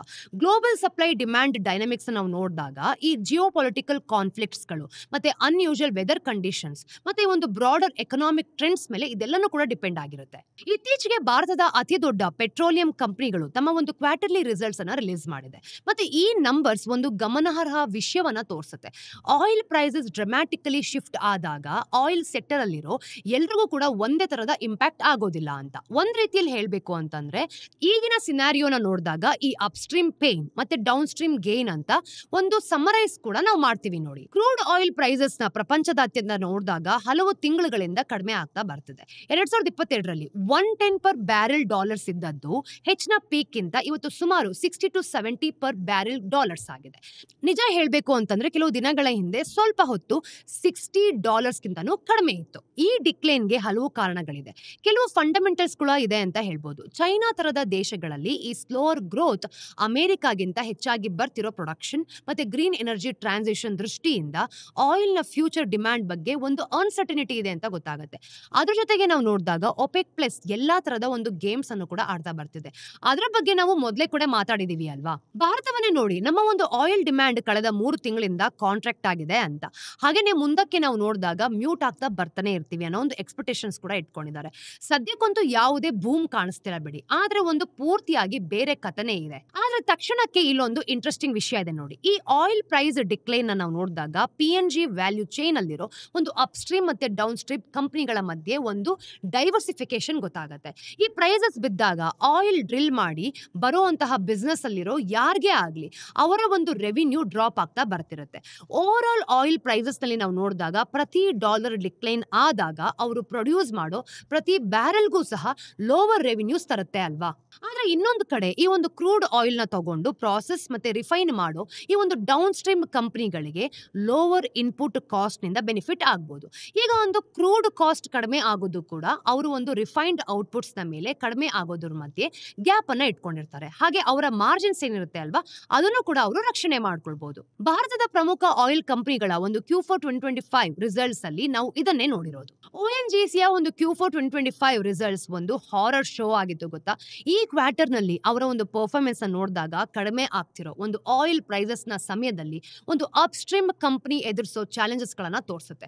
ಕಂಪನಿ ಇನ್ನೂ ಕೂಡ ಪ್ರಾಫಿಟಬಲ್ ಆಗಿತ್ತು ಬಿಡಿ. ಅಂದ್ರೆ ಫುಲ್ ಇಯರ್ ಅಲ್ಲಿ ನಾವು ನೋಡಿದಾಗ 35,610 ಈ ಕ್ರೋರ್ಸ್ ಪ್ರಾಫಿಟ್ ಅನ್ನ ರಿಪೋರ್ಟ್ ಮಾಡಿದೆ. ಅಂದ್ರೆ ಅವರು ಒಂದು ಪ್ರೀವಿಯಸ್ ಇಯರ್ ಅಲ್ಲಿ ಬರ್ತಿದ್ದಾರೆ ಅಂದ್ರೂ ಕೂಡ 40,526 ಕ್ರೋರ್ಸ್ ಪ್ರಾಫಿಟ್ ಗಿಂತ 12% ಕಡಿಮೆ. ಈ ರಿಡಕ್ಷನ್ ಮುಖ್ಯವಾಗಿ ಆಯಿಲ್ ಪ್ರೈಸ್ ನಿಂದಲೇ ಆಯ್ತು ಅಂತ ನಮ್ಗೆ ಹೇಗೆ ಗೊತ್ತಾ. ಯಾಕೆ ಅಂತಂದ್ರೆ ONGCಯ ಒಂದು ಆಯಿಲ್ ಪ್ರೊಡಕ್ಷನ್ ನಿಜವಾಗ್ಲೂ ಕೂಡ ಇಯರ್ ಓವರ್ ಇಯರ್ ನೋಡಿದಾಗ ಹೆಚ್ಚಾಗಿತ್ತು. ಇನ್ನು ಕಂಪನಿಯ ಈ stand alone crude oil production previous year ಗಿಂತ 0.9% ಹೆಚ್ಚಾಗಿದೆ. ಅಂದ್ರೆ 18.558 ಮಿಲಿಯನ್ ಮೆಟ್ರಿಕ್ ಟನ್ಸ್ ಅನ್ನ ತಲುಪಿತ್ತು ಅಂತ. ಆದ್ರೂ ಕೂಡ ರೆವಿನ್ಯೂ ಕಡಿಮೆ ಆಗಿದೆ ನೋಡಿ. ಆದ್ರೆ ಇದರಿಂದ ಕಂಪನಿಯ ಒಂದು ಸ್ಟ್ಯಾಟಿಕ್ಸ್ ಪಿಕ್ಚರ್ ಸಿಗ್ಲೇಬಾರದು ಅಲ್ವಾ. ಈ ಒಂದು ಕಠಿಣವಾದ ನಂಬರ್ಸ್ ಗಳ ಹಿಂದೆ ತುಂಬಾನೇ ನಡೀತಾ ಬರ್ತಿದೆ. ಒಂದನೇದಾಗಿ ಕಂಪನಿ ತನ್ನ ಕೆಪಾಸಿಟಿ ಎಕ್ಸ್ಪೆಂಡ್ ಮಾಡೋದಕ್ಕೆ ದೊಡ್ಡ ಇನ್ವೆಸ್ಟ್ಮೆಂಟ್ಸ್ ಅನ್ನ ಮಾಡ್ತಿದೆ. ONGC FY 2024 ಹಾಗೂ 2025 ಅಲ್ಲಿ ನೋಡಿದಾಗ ಕ್ಯಾಪಿಟಲ್ ಪ್ರಾಜೆಕ್ಟ್ಸ್ ಮೇಲೆ ರೆಕಾರ್ಡ್ ಅನ್ನ ಕೂಡ ಅಂದ್ರೆ 62,000 ಕ್ರೋರ್ಸ್ ಖರ್ಚು ಮಾಡಿದೆ. ಇದರಲ್ಲಿ ಸುಮಾರು 38,000 ಕ್ರೋರ್ಸ್ ಅವರ ಒಂದು ಟ್ರೆಡಿಷನಲ್ ಆಯಿಲ್ ಮತ್ತೆ ಗ್ಯಾಸ್ ಬಿಸ್ನೆಸ್ ಗಾಗಿ ಹೋಗಿರೋದು. ಈ ಇನ್ವೆಸ್ಟ್ಮೆಂಟ್ಸ್ ಮುಂದಿನ ವರ್ಷಗಳಲ್ಲಿ ಹೆಚ್ಚಿನ ಆಯಿಲ್ ಮತ್ತೆ ಗ್ಯಾಸ್ ಪ್ರೊಡಕ್ಷನ್ ತರುತ್ತೆ ಅಂತ ಅವರು ಕೂಡ ಬೆಟ್ ಮಾಡಿದ್ದಾರೆ. ಎರಡನೇದಾಗಿ ಕಂಪನಿ ತನ್ನ ಒಂದು ಎಕ್ಸಿಸ್ಟಿಂಗ್ ಆಯಿಲ್ ಫೀಲ್ಡ್ಸ್ ನಲ್ಲಿ ಹೆಚ್ಚು ಆಯಿಲ್ ನ ತೆಗೆಯೋದಕ್ಕೆ ಟ್ರೈ ಮಾಡ್ತಿದೆಯಂತೆ. ಇನ್ನು ONGC ಕಳೆದ ವರ್ಷ ಒಂದು ಸಿಗ್ನಿಫಿಕೆಂಟ್ ಆಪರೇಷನಲ್ ಮೈಲ್ ಸ್ಟೋನ್ ಅನ್ನ ಅಚೀವ್ ಮಾಡಿತ್ತು ಕೂಡ. ಅದೇನು ಅಂತಂದ್ರೆ ಈ ಒಂದು ಏಜಿಂಗ್ ಫೀಲ್ಡ್ಸ್ ಅಲ್ಲಿ ಸಾಮಾನ್ಯವಾಗಿ ಕಾಣೋ ಈ ಪ್ರೊಡಕ್ಷನ್ ಡಿಕ್ಲೈನ್ಸ್ ಅನ್ನ ರಿವರ್ಸ್ ಮಾಡ್ಕೊಳ್ಳೋದು. ಈಗ ನೋಡಿ, ಸಾಮಾನ್ಯವಾಗಿ ನಾವು ನೋಡ್ಕೊಂಡು ಬಂದ್ರೆ ಈ ಆಯಿಲ್ ಫೀಲ್ಡ್ಸ್ ಹಳೇದಾದ ಹಾಗೆ ಅಲ್ಲಿ ಸ್ವಾಭಾವಿಕವಾಗಿ ಕಡಿಮೆ ಆಯಿಲ್ ಅನ್ನ ಪ್ರೊಡ್ಯೂಸ್ ಮಾಡುತ್ತೆ ಅಲ್ವಾ. ಅಂದ್ರೆ ONGC ಅದನ್ನ ರಿವರ್ಸ್ ಮಾಡ್ತು. ಅದೇ ಫೀಲ್ಡ್ ನಲ್ಲಿ ಹೆಚ್ಚಿನ ಬಾವಿಗಳನ್ನ ತೋಡಿ ಇಲ್ಲಿ ಕೆಲಸ ಮಾಡಬಹುದು ಅನ್ನೋದನ್ನ ತೋರಿಸುತ್ತೆ. ಇದು ಒಂದೇ ಆರೆಂಜ್ ನಿಂದ ಬೆಟರ್ ಸ್ಕ್ವೀಸಿಂಗ್ ಟೆಕ್ನಿಕ್ಸ್ ಮೂಲಕ ಜಾಸ್ತಿ ಬರೋದು. ಅಂದ್ರೆ ಜ್ಯೂಸ್ ತೆಗೆದ ಹಾಗೆ ಎಷ್ಟು ಸ್ಕ್ವೀಸ್ ಮಾಡ್ತೀವೋ ಅಷ್ಟು ನಮ್ಗೆ ಆಯಿಲ್ ಬರುತ್ತೆ ಅಂತ. ಇದರಿಂದ ONGC ಸತತವಾಗಿ 19ನೇ ವರ್ಷನೂ ಕೂಡ ರಿಸರ್ವ್ ರಿಪ್ಲೇಸ್ಮೆಂಟ್ ರೇಷಿಯೋ 1ಕ್ಕಿಂತ ಹೆಚ್ಚು ಮೇಂಟೈನ್ ಮಾಡೋದಕ್ಕೆ ಸಹಾಯ ಆಯಿತು. ಅಂದ್ರೆ ಅವರು ಎಕ್ಸ್ಟ್ರಾಕ್ಟ್ ಮಾಡೋದಕ್ಕಿಂತ ಹೆಚ್ಚು ಹೊಸ ಆಯಿಲ್ ಮತ್ತೆ ಗ್ಯಾಸ್ ರಿಸರ್ವ್ಸ್ಗಳು ಮತ್ತೊಮ್ಮೆ ಡಿಸ್ಕವರ್ ಮಾಡಿದ್ದಾರೆ. ಮೂರನೇದಾಗಿ ಕಂಪನಿ ಆಯಿಲ್ ನಿಂದ ಬೇರೆ ಕಡೆ ಹೆವಿಲಿ ಡೈವರ್ಸಿಫೈ ಮಾಡ್ತಿದೆ. ಒಂದು ಕಡೆ ರಿನ್ಯೂಬಲ್ ಎನರ್ಜಿ ಕಡೆ ಎಕ್ಸ್ಪ್ಯಾಂಡ್ ಮಾಡೋದಕ್ಕೂ ಟ್ರೈ ಮಾಡ್ತಿದ್ದಾರೆ. ಇನ್ನೊಂದ್ ಕಡೆ ಈ ವೈಡ್ ರೇಂಜ್ ಆಫ್ ಕೆಮಿಕಲ್ಸ್ ಕಡೆ ಮೂವ್ ಆಗೋದಕ್ಕೂ ಸಹ ಟ್ರೈ ಮಾಡ್ತಿದ್ದಾರೆ. ಆದ್ರೆ ಶಾರ್ಟ್ ಟರ್ಮ್ ಅಲ್ಲಿ ನಾವು ನೋಡಿದಾಗ ಗ್ಲೋಬಲ್ ಕಂಡೀಷನ್ಸ್ ಕಂಪನಿನ ಒಂದು ಟಫ್ ಸ್ಪಾಟ್ ಗೆ ತಗೊಂಡ್ಕೊಟ್ಟಿದೆ ನೋಡಿ. ಪ್ರಾಫಿಟ್ ಕಡಿಮೆ ಆಗೋದಕ್ಕೆ ಇನ್ನೊಂದು ಕಾರಣ ಏನ್ ಗೊತ್ತಾ? ಈ ONGCಯ 7480 crores ಮೊತ್ತದ ಈ ವೆಲ್ಸ್ ಗಳ ರೈಟ್ ಆಫ್ ಅಂತ ಹೇಳ್ಬೋದು. ರೈಟ್ ಆಫ್ ಅಂತ ಅಂದ್ರೆ ಕಂಪನಿ ತಾನು ಈಗಾಗಲೇ ಖರ್ಚು ಮಾಡಿದ ಹಣ ಅಂತ ಹೇಳ್ತೀವಿ. ಈ ಕೇಸ್ ನಲ್ಲಿ ಹೊಸ ವೆಲ್ ಡ್ರಿಲ್ಸ್ ಮಾಡೋದಕ್ಕೆ ಅದರಿಂದ ಫ್ಯೂಚರ್ ಅಲ್ಲಿ ಯಾವುದೇ ಒಂದು ವ್ಯಾಲ್ಯೂ ಬರೋ ಸಾಧ್ಯತೆ ಇಲ್ಲ ಅಂತ ಅವರು ಡಿಸೈಡ್ ಮಾಡಿದಾಗ ಆ ಅಮೌಂಟ್ ಏನಿರುತ್ತೆ ಅದಲ್ವಾ, ಅದನ್ನ ಲಾಸ್ ಅಂತ ಫೈನಾನ್ಷಿಯಲ್ ಸ್ಟೇಟ್ಮೆಂಟ್ಸ್ ಅಲ್ಲಿ ರೆಕಾರ್ಡ್ ಮಾಡ್ತಾರೆ. ಆಯಿಲ್ ಪ್ರೈಸಸ್ ಜಾಸ್ತಿ ಆದಾಗ ಎಲ್ಲ ಹೊಸ ಬಾವಿಗಳು ಏನಿರುತ್ತೆ ಅದು ಒಂದು ಸೆನ್ಸ್ ಮಾಡ್ತಿರ್ಬೋದು. ಆದ್ರೆ ಈಗ ಅವನ್ನ ಡೆವಲಪ್ ಮಾಡೋದು ವರ್ತ್ ಇಲ್ಲ ಅಂತ ಇವ್ರಿಗೆ ಅನಿಸ್ತಿದೆ. ಈ ಬಗ್ಗೆ ಚೇರ್ಮನ್ ಮತ್ತೆ CEO ಆದ ಅರ್ಜುನ್ ಕುಮಾರ್ ಸಿಂಗ್ ಹೇಳಿದ್ದು ಹೀಗೆ: ನಮ್ಮ ಒಂದು ಪರ್ಫಾರ್ಮೆನ್ಸ್ ನ ನೋಡಿದ್ರೆ ಅದರ 3 ಕ್ಯಾಟಗರೀಸ್ ಅಲ್ಲಿ ಪೆಥೆಟಿಕ್ ಆಗಿದೆ ಅಂತ ಕ್ಲಾಸಿಫೈ ಮಾಡಬಹುದು. ಒಂದು ನಮ್ಮ ಕನ್ವೆನ್ಷನಲ್ ENP ಅಂದ್ರೆ ಎಕ್ಸ್ಪ್ಲೋರೇಷನ್ ಮತ್ತೆ ಪ್ರೊಡಕ್ಷನ್ ಅಂತ ಹೇಳ್ತೀವಿ. ಈ ಬಿಸ್ನೆಸ್ ಮೂಲತಃ ನಮ್ಮ ಒಂದು ಪ್ಯಾಟ್ 12% ಗಿಂತ ಕಡಿಮೆ ಆಗಿರೋದಕ್ಕೆ ಒಂದೇ ಕಾರಣ ಹೇಳ್ಬೇಕು ಅಂತಂದ್ರೆ ಸುಮಾರು 4,000 ಚಿಲ್ಲರೆ ಕೋಟಿ ಅಂತ. 4,200 ಕೋಟಿ ಈ ಒಂದು ಎಕ್ಸ್ಪ್ಲೋರೇಟರಿ ವೆಲ್ ರೈಟ್ ಆಫ್ ಕಾರಣದಿಂದ ಆಗಿದೆ ಅಂತ ಹೇಳ್ಬೋದು. ನಮ್ಮ ಒಂದು ಬಿಸ್ನೆಸ್ ಅಲ್ಲಿ ಈ ಒಂದು ಎಕ್ಸ್ಪ್ಲೋರೇಷನ್ ನೋಡೋದು ಅಂದ್ರೆ ಈ ಒಂದು ಇನ್ವೆಸ್ಟ್ಮೆಂಟ್ ಇದ್ದ ಹಾಗೆ. ಎಕ್ಸ್ಪ್ಲೋರ್ ಮಾಡದಿದ್ರೆ ನಮ್ಗೆ ಹೊಸದಾಗಿ ಏನು ಕೂಡ ಸಿಗಲ್ಲ. ಹೊಸದಾಗಿ ಏನು ಸಿಗದಿದ್ರೆ ನಮ್ಮ ಫ್ಯೂಚರ್ ಅಶೋರ್ಡ್ ಆಗಿರಲ್ಲ ಅಂತ. ಹಾಗಾಗಿ ಈ ವರ್ಷ ನಾವು ಎರಡೂ ಕಡೆ ನಮ್ಮ ಒಂದು ಎಕ್ಸ್ಪ್ಲೋರೇಷನ್ ಏನಿರುತ್ತೆ ಅದನ್ನ ನಾವು ಖಂಡಿತವಾಗ್ಲೂ ಸ್ಟ್ರಾಂಗ್ ಮಾಡ್ಕೊಳ್ತೀವಿ ಅಂತ ಇವ್ರು ಹೇಳಿದ್ದಾರೆ. ಸೊ ಕ್ಯಾಪಿಟಲ್ ಎಕ್ಸ್ಪೆಂಡಿಚರ್ ಈಗ 25% ಜಾಸ್ತಿ ಆಗಿದೆ. ಮತ್ತೆ ಸಹಜವಾಗಿ ನಾವು ನೋಡಿದಾಗ ಅವಾಗವಾಗ ಸ್ವಲ್ಪ ಡಿಸ್ಕವರಿ ಕೂಡ ಮಾಡ್ತಿದ್ದಾರೆ. ಕೆಲವು ಡ್ರೈ ವೆಲ್ಸ್ಗಳು ಕೂಡ ಇರ್ಬೋದು. ಅಂದ್ರೆ ಈ ಒಂದು ಬಾವಿ ಏನಿರುತ್ತೆ ಅದು ಬತ್ತ ಹೋಗಿರುತ್ತೆ ಅಂತ. ಸೊ ಮೂಲತಃ ನಾವು ನೋಡಿದಾಗ ಈ ಒಂದು ರೈಟ್ ಆಫ್ಸ್ ಗಳನ್ನ ಡಿಸ್ಕೌಂಟ್ ಮಾಡಿದ್ರೆ ನಮ್ಮ ಪ್ರಾಫಿಟ್ ಅದೇ ಲೆವೆಲ್ ಅಲ್ಲಿ ಇದೆ, ಮತ್ತೆ ಪ್ಯಾಟ್ ಕೂಡ ಅದೇ ಲೆವೆಲ್ ಅಲ್ಲಿ ಇದೆ ಅಂತ ಗೊತ್ತಾಗುತ್ತೆ. ಇನ್ನು ONGC ಕಷ್ಟಪಡ್ತಿರ್ಬೇಕಾದ್ರೆ IOCL ಮತ್ತೆ HPCL ತರದ ಡೌನ್ ಸ್ಟ್ರೀಮ್ ರಿಫೈನರ್ಸ್ಗೆ ಈ ಒಂದು ಕ್ವಾರ್ಟರ್ ತುಂಬಾ ಉತ್ತಮವಾಗಿದೆ ನೋಡಿ. IOCL ಫುಲ್ ಇಯರ್ ಅಲ್ಲಿ ನೋಡಿದಾಗ 8,45,513 crores ರೆವಿನ್ಯೂನ ರಿಪೋರ್ಟ್ ಮಾಡಿದೆ. ಇದು ಪ್ರೀವಿಯಸ್ ಇಯರ್ ನ 8,66,345 crores ಗಿಂತ ಸ್ವಲ್ಪ ಕಡಿಮೆ. ಆದ್ರೆ ವರ್ಷ ತುಂಬಾ ಡಿಸಪಾಯಿಂಟೆಡ್ ಆಗಿದ್ರು ಕೂಡ ಅದು ಒಂದು ಹೈ ನೋಟ್ ನಲ್ಲಿ ಕೊನೆಗೊಂಡು. ಕಳೆದ ವರ್ಷ ಅದರ ನೆಟ್ ಪ್ರಾಫಿಟ್ ಅನ್ನು ನೋಡಿದಾಗ 7,264.85 crores ಆಗಿತ್ತು. ಇದು ಕಳೆದ ವರ್ಷ ಇದೇ ಪೀರಿಯಡ್ ಗಿಂತ ಬರೋಬ್ಬರಿ 50% ಜಂಪ್. ಇನ್ನು HPCL ನ ಬಿಸ್ನೆಸ್ ಕೂಡ ಚೆನ್ನಾಗಿ ಪರ್ಫಾರ್ಮ್ ಮಾಡ್ತಿದೆ. ಅದು ಕ್ವಾರ್ಟರ್ಲಿ ಪ್ರಾಫಿಟ್ಸ್ ನಲ್ಲಿ 18% ಏರಿಕೆಯನ್ನ ಕಂಡುಕೊಂಡು ಅಂದ್ರೆ ರುಪೀಸ್ ಅಲ್ಲಿ ನೋಡ್ತಿದೀವಿ ಅಂತಂದ್ರೂ 3,355 crores ಅನ್ನ ತಲುಪಿದೆ. ಕಂಪನಿ 1.18 lakhs crore ರೆವಿನ್ಯೂನು ಕೂಡ ಫ್ರಮ್ ಆಪರೇಷನ್ಸ್ ಇಂದ ರಿಪೋರ್ಟ್ ಮಾಡಿದೆ. ಇದು ಕಳೆದ ವರ್ಷ ನಾವು ನೋಡಿದಾಗ 1.22 lakhs crore ಗಿಂತ ಸ್ವಲ್ಪ ಕಡಿಮೆ. ಆದ್ರೆ ಅವರಿಬ್ಬರ ಕಥೆಗಳು ತುಂಬಾ ಸೂಕ್ಷ್ಮ ವ್ಯತ್ಯಾಸಗಳಿಂದ ಕೂಡಿದೆ ನೋಡಿ. ನಾವು ಪ್ರತಿಯೊಂದನ್ನು ಕೂಡ ಆಸ್ಪೆಕ್ಟ್ಸ್ ಅಲ್ಲಿ ನೋಡಿದಾಗ ಒಂದೊಂದಾಗಿ ಇಲ್ಲಿ ನೋಡೋಣ. ರಿಫೈನಿಂಗ್ ಬಿಸ್ನೆಸ್ ಕ್ರ್ಯಾಕ್ ಸ್ಪ್ರೆಡ್ ಅಂತ ಕರೆಯೋದ್ರ ಮೇಲೆ ನಡೆಯುತ್ತೆ. ಅಂದ್ರೆ ಈ ಕ್ರೂಡ್ ಆಯಿಲ್ ಇಂಪೋರ್ಟ್ಸ್ ನ ಒಂದು ಕಾಸ್ಟ್ ಮತ್ತೆ ಗ್ಯಾಸ್ಲಿನ್, ಈ ಒಂದು ಡೀಸೆಲ್, ಜೆಟ್ ಒಂದು ಫ್ಯೂಯಲ್ ತರದ ರಿಫೈನ್ಡ್ ಪ್ರಾಡಕ್ಟ್ಸ್ ಗಳ ಮೇಲೆ ಈ ಪ್ರೈಸಸ್ ಏನಿರುತ್ತೆ ಅಲ್ವಾ, ಇದ್ರ ನಡುವಿನ ಒಂದು ವ್ಯತ್ಯಾಸ. ಈ ಮಾರ್ಜಿನ್ಸ್ ಎಷ್ಟು ಹೆಚ್ಚುತ್ತೋ ಅಷ್ಟು ಪ್ರಾಫಿಟ್ಸ್ ಕೂಡ ಉತ್ತಮವಾಗಿರುತ್ತೆ. ಇನ್ನು ಇಂಡಿಯನ್ ಆಯಿಲ್ ಕಾರ್ಪೊರೇಷನ್ ಈ ಒಂದು ಕ್ವಾರ್ಟರ್ ನಲ್ಲಿ ತಮ್ಮ ಒಂದು ರಿಫೈನಿಂಗ್ ಮಾರ್ಜಿನ್ಸ್ ಅಲ್ಲಿ ಒಂದು ಡ್ರಾಮ್ಯಾಟಿಕ್ ಇಂಪ್ರೂವ್ಮೆಂಟ್ ಅನ್ನ ಕಂಡಿದೆ. ಅದು Q4 ಅಲ್ಲಿ ನಾವು ನೋಡಿದಾಗ 7.85 per barrel gross refining margins ಅನ್ನ ಗಳಿಸಿದೆ. ಇದು ಪ್ರೀವಿಯಸ್ ಕ್ವಾರ್ಟರ್ ನ 2.95 ಪರ್ ಬ್ಯಾರೆಲ್ ಡಾಲರ್ಸ್ ಗಿಂತ ತುಂಬಾನೇ ಹೆಚ್ಚು. ಅವು ಪ್ರೊಡ್ಯೂಸ್ ಮಾಡೋ ಬ್ಯಾರೆಲ್ಸ್ ಗಳ ಸಂಖ್ಯೆನ ನಾವು ನೋಡಿದ್ರೆ ಆ ನಂಬರ್ಸ್ ಕೂಡ ತುಂಬಾ ದೊಡ್ಡ ನಂಬರ್ ಆಗಿ ಕಾಣುತ್ತೆ. ಅಂದ್ರೆ ಮಾರ್ಜಿನ್ಸ್ ಅಲ್ಲಿ ಈ ಒಂದು $5 ಪರ್ ಬ್ಯಾರೆಲ್ಸ್ ಇಂಪ್ರೂವ್ಮೆಂಟ್ ಆಗಿದೆ ಅಂತ. ಸುಮಾರು $2.5 billion ಅಡಿಷನಲ್ ಗ್ರಾಸ್ ಪ್ರಾಫಿಟ್ ಇಲ್ಲಿ ತಗೊಂಡ್ಕೊಡುತ್ತೆ. ಇದು ವರ್ಷದ ಉಳಿದ ಭಾಗದಲ್ಲಿ ನಾವು ನೋಡಿದಾಗ ಅವ್ರು ಕಂಡದಂತ ಒಂದು ಟ್ರೆಂಡ್ ನ ರಿವರ್ಸ್ ಮಾಡ್ತು. ಅಂದ್ರೆ ಝೂಮ್ ಔಟ್ ಮಾಡಿದ್ರು ಕೂಡ company full year normalised GRM ಹಾಗೆ ಪ್ರೀವಿಯಸ್ ಫಿಸ್ಕಲ್ ಇಯರ್ ನ $11.44 ಪರ್ ಬ್ಯಾರೆಲ್ ನಿಂದ $4.53 ಪರ್ ಬ್ಯಾರೆಲ್ ವರೆಗೂ ಇಳಿದಿದೆ. HPCL ಕೂಡ ಇದೇ ತರದ ಒಂದು ಪ್ಯಾಟರ್ನ್ಸ್ ಅನ್ನ ಕಂಡಿದೆ ಬಿಡಿ. ಕ್ವಾರ್ಟರ್ಗೆ ನಾವು ನೋಡಿದಾಗ ಅವರ GRM $8.44 ಪರ್ ಬ್ಯಾರೆಲ್ ಇತ್ತು. ಇದು Q4 FY24 ಅಲ್ಲಿ ನಾವು ನೋಡಿದಾಗ $6.95 ಪರ್ ಬ್ಯಾರೆಲ್ ಗಿಂತ ಉತ್ತಮ. ಆದ್ರೆ ಫುಲ್ ಇಯರ್ ನೋಡ್ತಿದೀವಿ ಅಂತಂದ್ರೆ FY25 ನಾರ್ಮಲೈಸ್ GRM ಅಲ್ಲೂ ನೋಡಿದಾಗೂ ಕೂಡ $5.74 ಪರ್ ಬ್ಯಾರೆಲ್ ಆಗಿದೆ. ಇದು FY24 ಅರ $9.08 ಗಿಂತ ಕಡಿಮೆ. ಫುಲ್ ಇಯರ್ GRMs ಅಲ್ಲಿ ನಾವು ನೋಡಿದಾಗ ಇದು ತುಂಬಾ ಡೌನ್ ಆಗಿದೆ ಬಿಡಿ. ರಿಫೈನಿಂಗ್ ಇಂಡಸ್ಟ್ರಿ ವರ್ಷದಿಂದ ಹೆಚ್ಚಿನ ಭಾಗ ಎದುರಿಸಿದ ಒಂದು ದೊಡ್ಡ ಚಾಲೆಂಜಸ್ ಅನ್ನ ತೋರಿಸಿದೆ. ಇನ್ನು ವಾಲಟೈಲ್ ಕ್ರೂಡ್ ಪ್ರೈಸಸ್ ಜೊತೆಗೆ ತುಂಬಾ ವೀಕ್ ಆದ ಪ್ರೊಡಕ್ಷನ್ ಡಿಮ್ಯಾಂಡ್ ಇದೆ. ಅಂದ್ರೆ ಈ ಮಾರ್ಜಿನ್ಸ್ ವರ್ಷದಿಂದ ಹೆಚ್ಚಿನ ಕಾಲ ಒಂದು ಪ್ರೆಷರ್ಗೆ ಸಿಕ್ಕಾಕೊಂಡಿದೆ ಅಂತ. ಮೂಲತಃ ನಾವು ನೋಡಿದಾಗ ಆಯಿಲ್ ಪ್ರೈಸಸ್ ಬಿದ್ದಾಗ ಅವರ ಇನ್ಪುಟ್ ಕಾಸ್ಟ್ ಕಡಿಮೆ ಆದ್ರೂ ಕೂಡ ಅವರು ಅದರ ಒಂದು ಹೆಚ್ಚಿನ ಭಾಗವನ್ನ ತಮ್ಮ ಕ್ಲೈಂಟ್ಸ್ಗೆ ಪಾಸ್ ಮಾಡಬೇಕಾಗತ್ತೆ. ಯಾಕೆ ಅಂತಂದ್ರೆ ಅವರ ಸ್ವಂತ ಡಿಮ್ಯಾಂಡ್ ತುಂಬಾನೇ ಕಡಿಮೆ ಇತ್ತು. ಹಾಗೇನೆ ಅವರು ಯಾವ್ದ್ರಲ್ಲೂ ಕೂಡ ಪ್ರಾಫಿಟ್ ಆಗಿ ಉಳಿಸ್ಕೊಳ್ಳೋದಕ್ಕೆ ಆಗ್ಲೇ ಇಲ್ಲ. ಆದ್ರೆ Q4 ಅಲ್ಲಿ ನಾವು ಒಂದು ಶಾರ್ಪ್ ಟರ್ನ್ ಅರೌಂಡ್ ನೋಡಿದಾಗ ರಿಫೈನಿಂಗ್ ಎಕಾನಾಮಿಕ್ಸ್ ಎಷ್ಟು ಬೇಗ ಬದಲಾಗಬಹುದು ಅಂತ ನಮಗೆ ಹೇಳುತ್ತೆ. IOCL ಮತ್ತೆ HPCL ಎರಡು ಕಳೆದ ಕ್ವಾರ್ಟರ್ ಅಲ್ಲಿ ಹಿಂದೆಗಿಂತಲೂ ಕೂಡ ಹೆಚ್ಚು ಕ್ರೂಡ್ ಆಯಿಲ್ ಪ್ರಾಸೆಸ್ ಅನ್ನ ಮಾಡ್ಕೊಂಡಿದೆ. ಈ ವಾಲ್ಯೂಮ್ ಎಫೆಕ್ಟ್ ಕೂಡ ಎರಡೂ ಕಂಪನಿಗಳ ಪ್ರಾಫಿಟ್ ಅನ್ನ ಹೆಚ್ಚಿಸಿದೆ. IOCL ವರ್ಷದಲ್ಲಿ 100.29 ಮಿಲಿಯನ್ ಮೆಟ್ರಿಕ್ ಟನ್ಸ್ಗಳಷ್ಟು ಹೈಯೆಸ್ಟ್ ಎವರ್ ಸೇಲ್ಸ್ ವಾಲ್ಯೂಮ್ ಅನ್ನು ಅಚೀವ್ ಮಾಡಿದೆ. ಮೊದಲ ಬಾರಿಗೆ 100 MMT ಮೈಲ್ ಸ್ಟೋನ್ ಅನ್ನು ದಾಟಿರೋದು. ಅದರ ಒಂದು ರಿಫೈನರಿ ಥ್ರೂಔಟ್ ನೋಡಿದಾಗ 70.5 MMT ನ ತಲುಪಿದೆ. ಅದರ ಕೆಪಾಸಿಟಿ ಯುಟಿಲೈಸೇಷನ್ ಇಂದ ನಾವು ನೋಡ್ತಿದೀವಿ ಅಂದ್ರೂ ಕೂಡ ನಿಜವಾಗ್ಲೂ 100% ದಾಟಿರೋದು. ಅಂದ್ರೆ ಅವರ ಒಂದು ರಿಫೈನರೀಸ್ ತಮ್ಮ ಒಂದು ಮ್ಯಾಕ್ಸಿಮಮ್ ಕೆಪಾಸಿಟಿಗಿಂತ ಹೆಚ್ಚು ಕೆಲಸವನ್ನ ಮಾಡಿತ್ತು. HPCL ಕೂಡ 25.27 ಮಿಲಿಯನ್ ಟನ್ಸ್ ಅನ್ನ ರೆಕಾರ್ಡ್ ರಿಫೈನಿಂಗ್ ಥ್ರೂಔಟ್ ಅಚೀವ್ ಮಾಡ್ಕೊಂಡಿದೆ. ಅದರ ಕ್ವಾರ್ಟರ್ಲಿ ಕೆಪಾಸಿಟಿ ನೋಡಿದಾಗ ಯುಟಿಲೈಸೇಷನ್ ಕೂಡ 100% ದಾಟಿರೋದು. Q4 ಅಲ್ಲಿ 107.1% ತಲುಪಿತ್ತು. ನೀವು ಓವರ್ ಡ್ರೈವ್ ಅಲ್ಲಿ ಪ್ರೊಡ್ಯೂಸ್ ಮಾಡಿದ್ರೆ ಇಂಥ ಒಂದು ಹೈ ಯುಟಿಲೈಸೇಷನ್ ರೇಟ್ಸ್ ತಲುಪಬೇಕಾಗತ್ತೆ. ಅಂದ್ರೆ ನೀವು ಏನು ಒಂದು ಮಾಡ್ತಿದ್ದೀರಿ, ಎಕ್ಸ್ಟ್ರಾ ಶಿಫ್ಟ್ ಕೆಲಸ ಮಾಡೋದು, ಬಾಟಲ್ ನೆಕ್ಸ್ ನ ಕಡಿಮೆ ಮಾಡೋದು, ಅಥವಾ ನಿಮ್ಮ ಮಷಿನ್ಸ್ ನ ಹಾರ್ಡ್ ಆಗಿ ಪುಷ್ ಮಾಡೋದು, ನಿಮ್ಮ ಯೂನಿಟ್ಸ್ ನ ಲಿಮಿಟ್ಸ್ ಏನಿರುತ್ತೆ ಅದನ್ನ ದಾಟಿ ಹೋಗೋಕೆ ಅದು ಕೂಡ ರಿಫೈನರ್ಸ್ ಏನಿರುತ್ತೆ ಅದು ಸಖತ್ತು ಕೆಲಸ ಮಾಡುತ್ತೆ. ಹಾಗೆ ಸಹಾಯನೂ ಕೂಡ ಮಾಡುತ್ತೆ. ನಿಮ್ಮ ಒಂದು ಸಿಗ್ನಿಫಿಕೆಂಟ್ ಫಿಕ್ಸ್ಡ್ ಕಾಸ್ಟ್ ಈ ಒಂದು ಬಿಸ್ನೆಸ್ ಏನಿರುತ್ತೆ ಅದನ್ನ ಲ್ಯಾಂಡ್ ಲೀಸ್ ಮಾಡೋದಕ್ಕೆ ತುಂಬಾ ಫೆಸಿಲಿಟೀಸ್ ಗಳನ್ನ ಮೇಂಟೈನ್ ಮಾಡೋದಕ್ಕೂ ಒಂದು ಒತ್ತನ್ನ ಕೊಡುತ್ತೆ. ಒಟ್ಟಾರೆಯಾಗಿ ನಾವು ನೋಡೋದಾದ್ರೆ ಈ ಡೌನ್ ಸ್ಟ್ರೀಮ್ ಆಯಿಲ್ ಬಿಸ್ನೆಸ್ಗೆ ಒಂದು ಡೀಸೆಂಟ್ ಕ್ವಾರ್ಟರ್ ಆಗಿತ್ತು ಅಂತ ಹೇಳ್ಬೋದು. ಆದ್ರೆ ಈ ಕಂಪನಿಗಳು ಮಾಡೋದು ಇಷ್ಟು ಮಾತ್ರ ಅಲ್ಲ, ಬೇರೆ ಕಡೆ ಪಿಕ್ಚರ್ ಕೂಡ ಅಸ್ಪಷ್ಟ ಆಗಿದೆ. ಈ ಕಂಪನಿಗಳು ಪೆಟ್ರೋಕೆಮಿಕಲ್ ಸೆಗ್ಮೆಂಟ್ ಅಲ್ಲೂ ಕೂಡ ಇದೆ. ಅಲ್ಲಿ ವಿಷಯಗಳು ಹೆಚ್ಚು ಕಾಂಪ್ಲೆಕ್ಸ್ ಅಂತ ಹೇಳ್ಬೋದು. ಈ ಗ್ಲೋಬಲ್ ಅನ್ಸರ್ಟನಿಟಿ, ಚೈನಾ ಮತ್ತೆ ಯುರೋಪ್ ತರದ ದೊಡ್ಡ ಮಾರ್ಕೆಟ್ಸ್ ಅಲ್ಲಿ ಡಿಮ್ಯಾಂಡ್ಸ್ ನ ಒಂದು ಸ್ಕಿಲ್ ಮಾಡ್ತು. ಆದ್ರೆ ಅದೇ ಸಮಯದಲ್ಲಿ ಏಷ್ಯಾ ಮತ್ತೆ ಮಿಡಲ್ ಈಸ್ಟ್ ನಂತಹ ಒಂದು ಹೊಸ ಫೆಸಿಲಿಟೀಸ್ ಮಾರ್ಕೆಟ್ ಸಪ್ಲೈ ಇಂದ ಫ್ಲಡ್ ಮಾಡ್ತಿದ್ರು. ಇದರ ಪರಿಣಾಮದಿಂದ ನಾವು ನೋಡಿದಾಗ ಈ ಕೆಮಿಕಲ್ ಪ್ರೈಸಸ್ ಮತ್ತೆ ಕ್ರೂಡ್ ಆಯಿಲ್ ಪ್ರೈಸಸ್ ಗಿಂತಲೂ ಹೆಚ್ಚು ಬಿತ್ತು ಅಂತ ಗೊತ್ತಾಗುತ್ತೆ. ಮತ್ತೆ ಅವರೊಂದಿಗೆ ಈ ಕೆಮಿಕಲ್ಸ್ ಬಿಸ್ನೆಸ್ ಕೂಡ ಅನ್ಪ್ರಾಫಿಟಬಲ್ ಆಗೋಯ್ತು. IOCL ಇದನ್ನ ಒಂದು ಕೀ ಇಶ್ಯೂ ಅಂತ ಅನ್ಕೊಂಡ್ರೆ ಇದು ಕೇವಲ ಟೆಂಪ್ರರಿ ಅಂತ ಹೇಳ್ಬೋದು. ಒಂದು ಸೈಕ್ಲಿಕಲ್ ಡೌನ್ ಟರ್ನ್ ನಡೀತಾ ಇದೆ ಅಷ್ಟೇ.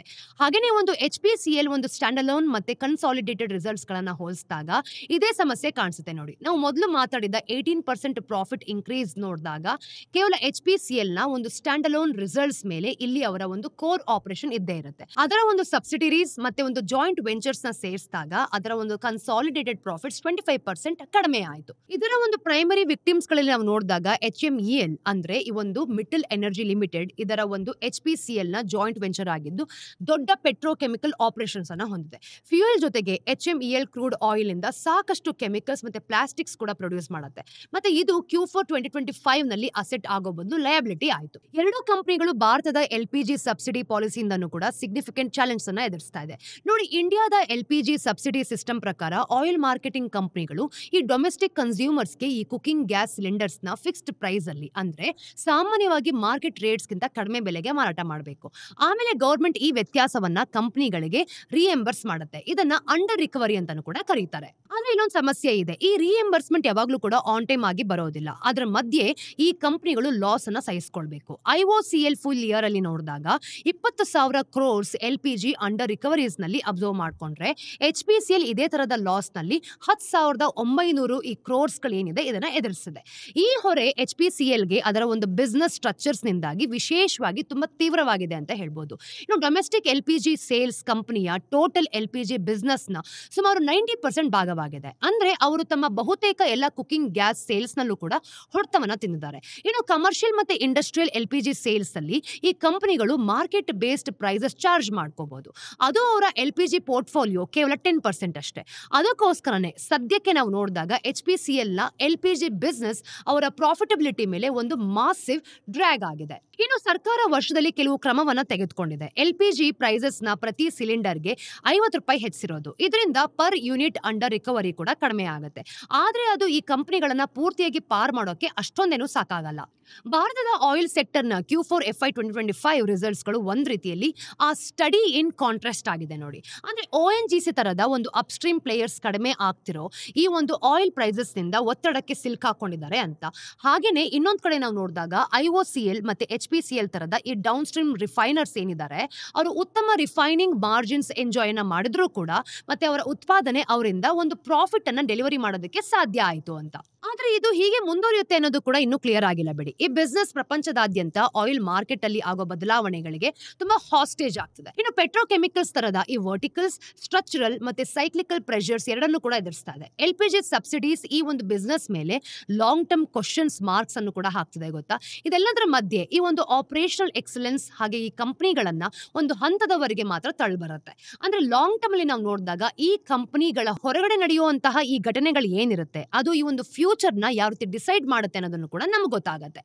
ಸ್ನೇಹಿತರೆ, ಇವತ್ತಿನ ಟಿಡ್ಬಿಟ್ಸ್ ಏನು ಅಂತ ನೋಡ್ಕೊಂಬರೋಣ. Number 1, state run BSNL Q4 FY 25 ನಲ್ಲಿ 280 crore ನೆಟ್ ಪ್ರಾಫಿಟ್ ರಿಪೋರ್ಟ್ ಅನ್ನ ಮಾಡಿದೆ. ವಿಶೇಷ ಅಂತಂದ್ರೆ BSNL ಶುರುವಾದಾಗಿಂದನೂ ಕೂಡ ಇದೇ ಮೊದಲ ಬಾರಿಗೆ ಸತತ 2 ಕ್ವಾರ್ಟರ್ಗಳ ಅಂದ್ರೆ ಲಾಭ ಮಾಡಿದೆ ಅಂತ. ಇದಕ್ಕೆ ಮುಂಚೆ Q3 FY 25 ನಲ್ಲಿ 262 crores ಪ್ರಾಫಿಟ್ ಬಂದಿತ್ತು. ಇದು Q4 FY 24 ಅಲ್ಲಿ 849 crores ಲಾಸ್ ಆಗಿ ಹೋಲಿಸಿದ್ರೆ ತುಂಬಾನೇ ಶಾರ್ಪ್ ಕಾಂಟ್ರಾಸ್ಟ್ ಅಂತ ಹೇಳ್ಬೋದು. ಇನ್ನು ಫುಲ್ ಇಯರ್ ಲೆಕ್ಕಾಚಾರ ನಾವು ನೋಡಿದಾಗ BSNL ತನ್ನ ಒಂದು ನೆಟ್ ಲಾಸ್ ನ 2247 crores ಇಳಿಸ್ಕೊಂಡಿದೆ. ಇದು FY 24 ಅನ್ನ 5370 crores ಗಿಂತ 58% ಕಡಿಮೆ. ಅಂದ್ರೆ ಆಪರೇಟಿಂಗ್ ರೆವಿನ್ಯೂ 7.8% ಹೆಚ್ಚಾಗಿ 20,841 crores ಆಗಿದೆ ಅಂತ. ಹಾಗೆ total income year on year ನೋಡಿದಾಗ 10% ಹೆಚ್ಚಾಗಿ 23,427 crores ತಲುಪಿದೆ ಅಂತ. ಇನ್ನು ಎಬಿಟಾ ಕೂಡ ಒಂದು ವರ್ಷದ ಹಿಂದಿನ 2,164 crores ಇಂದ ಈಗ 5,396 crores ಡಬಲ್ ಆಗಿದೆ ಅಂತ.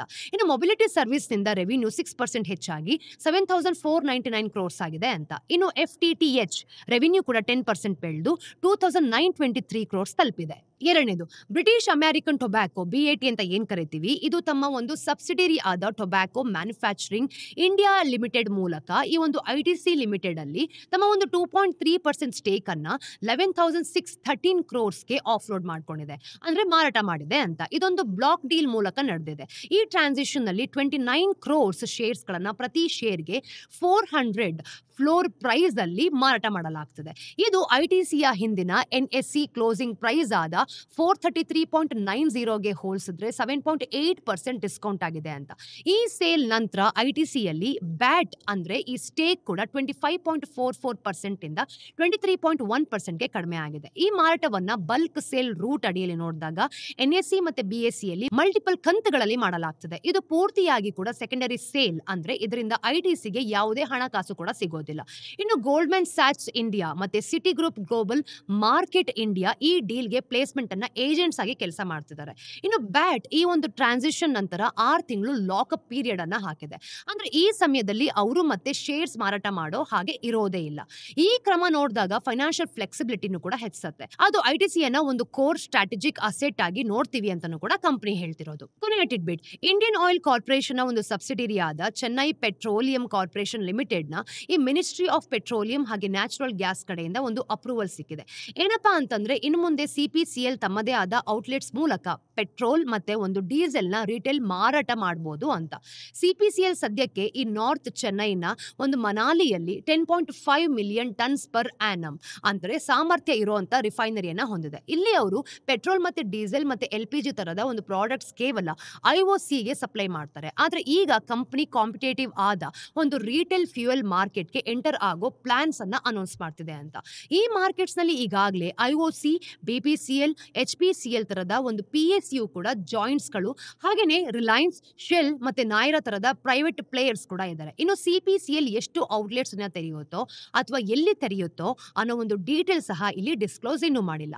ಆದ್ರೆ ಒಂದು ಬ್ಯಾಕ್ ಎಂಡ್ ರಿಫೈನರ್ ಆಗಿದ್ದವರು ಈಗ ಡೈರೆಕ್ಟ್ ಆಗಿ ಅಂದ್ರೆ ಕನ್ಸ್ಯೂಮರ್ ಮಾರ್ಕೆಟ್ ಗಾಗಿ ಬದಲಾಗ್ತಿರೋದು ಒಂದು ದೊಡ್ಡ ಶಿಫ್ಟ್ ಅಂತ ಹೇಳ್ಬೋದು.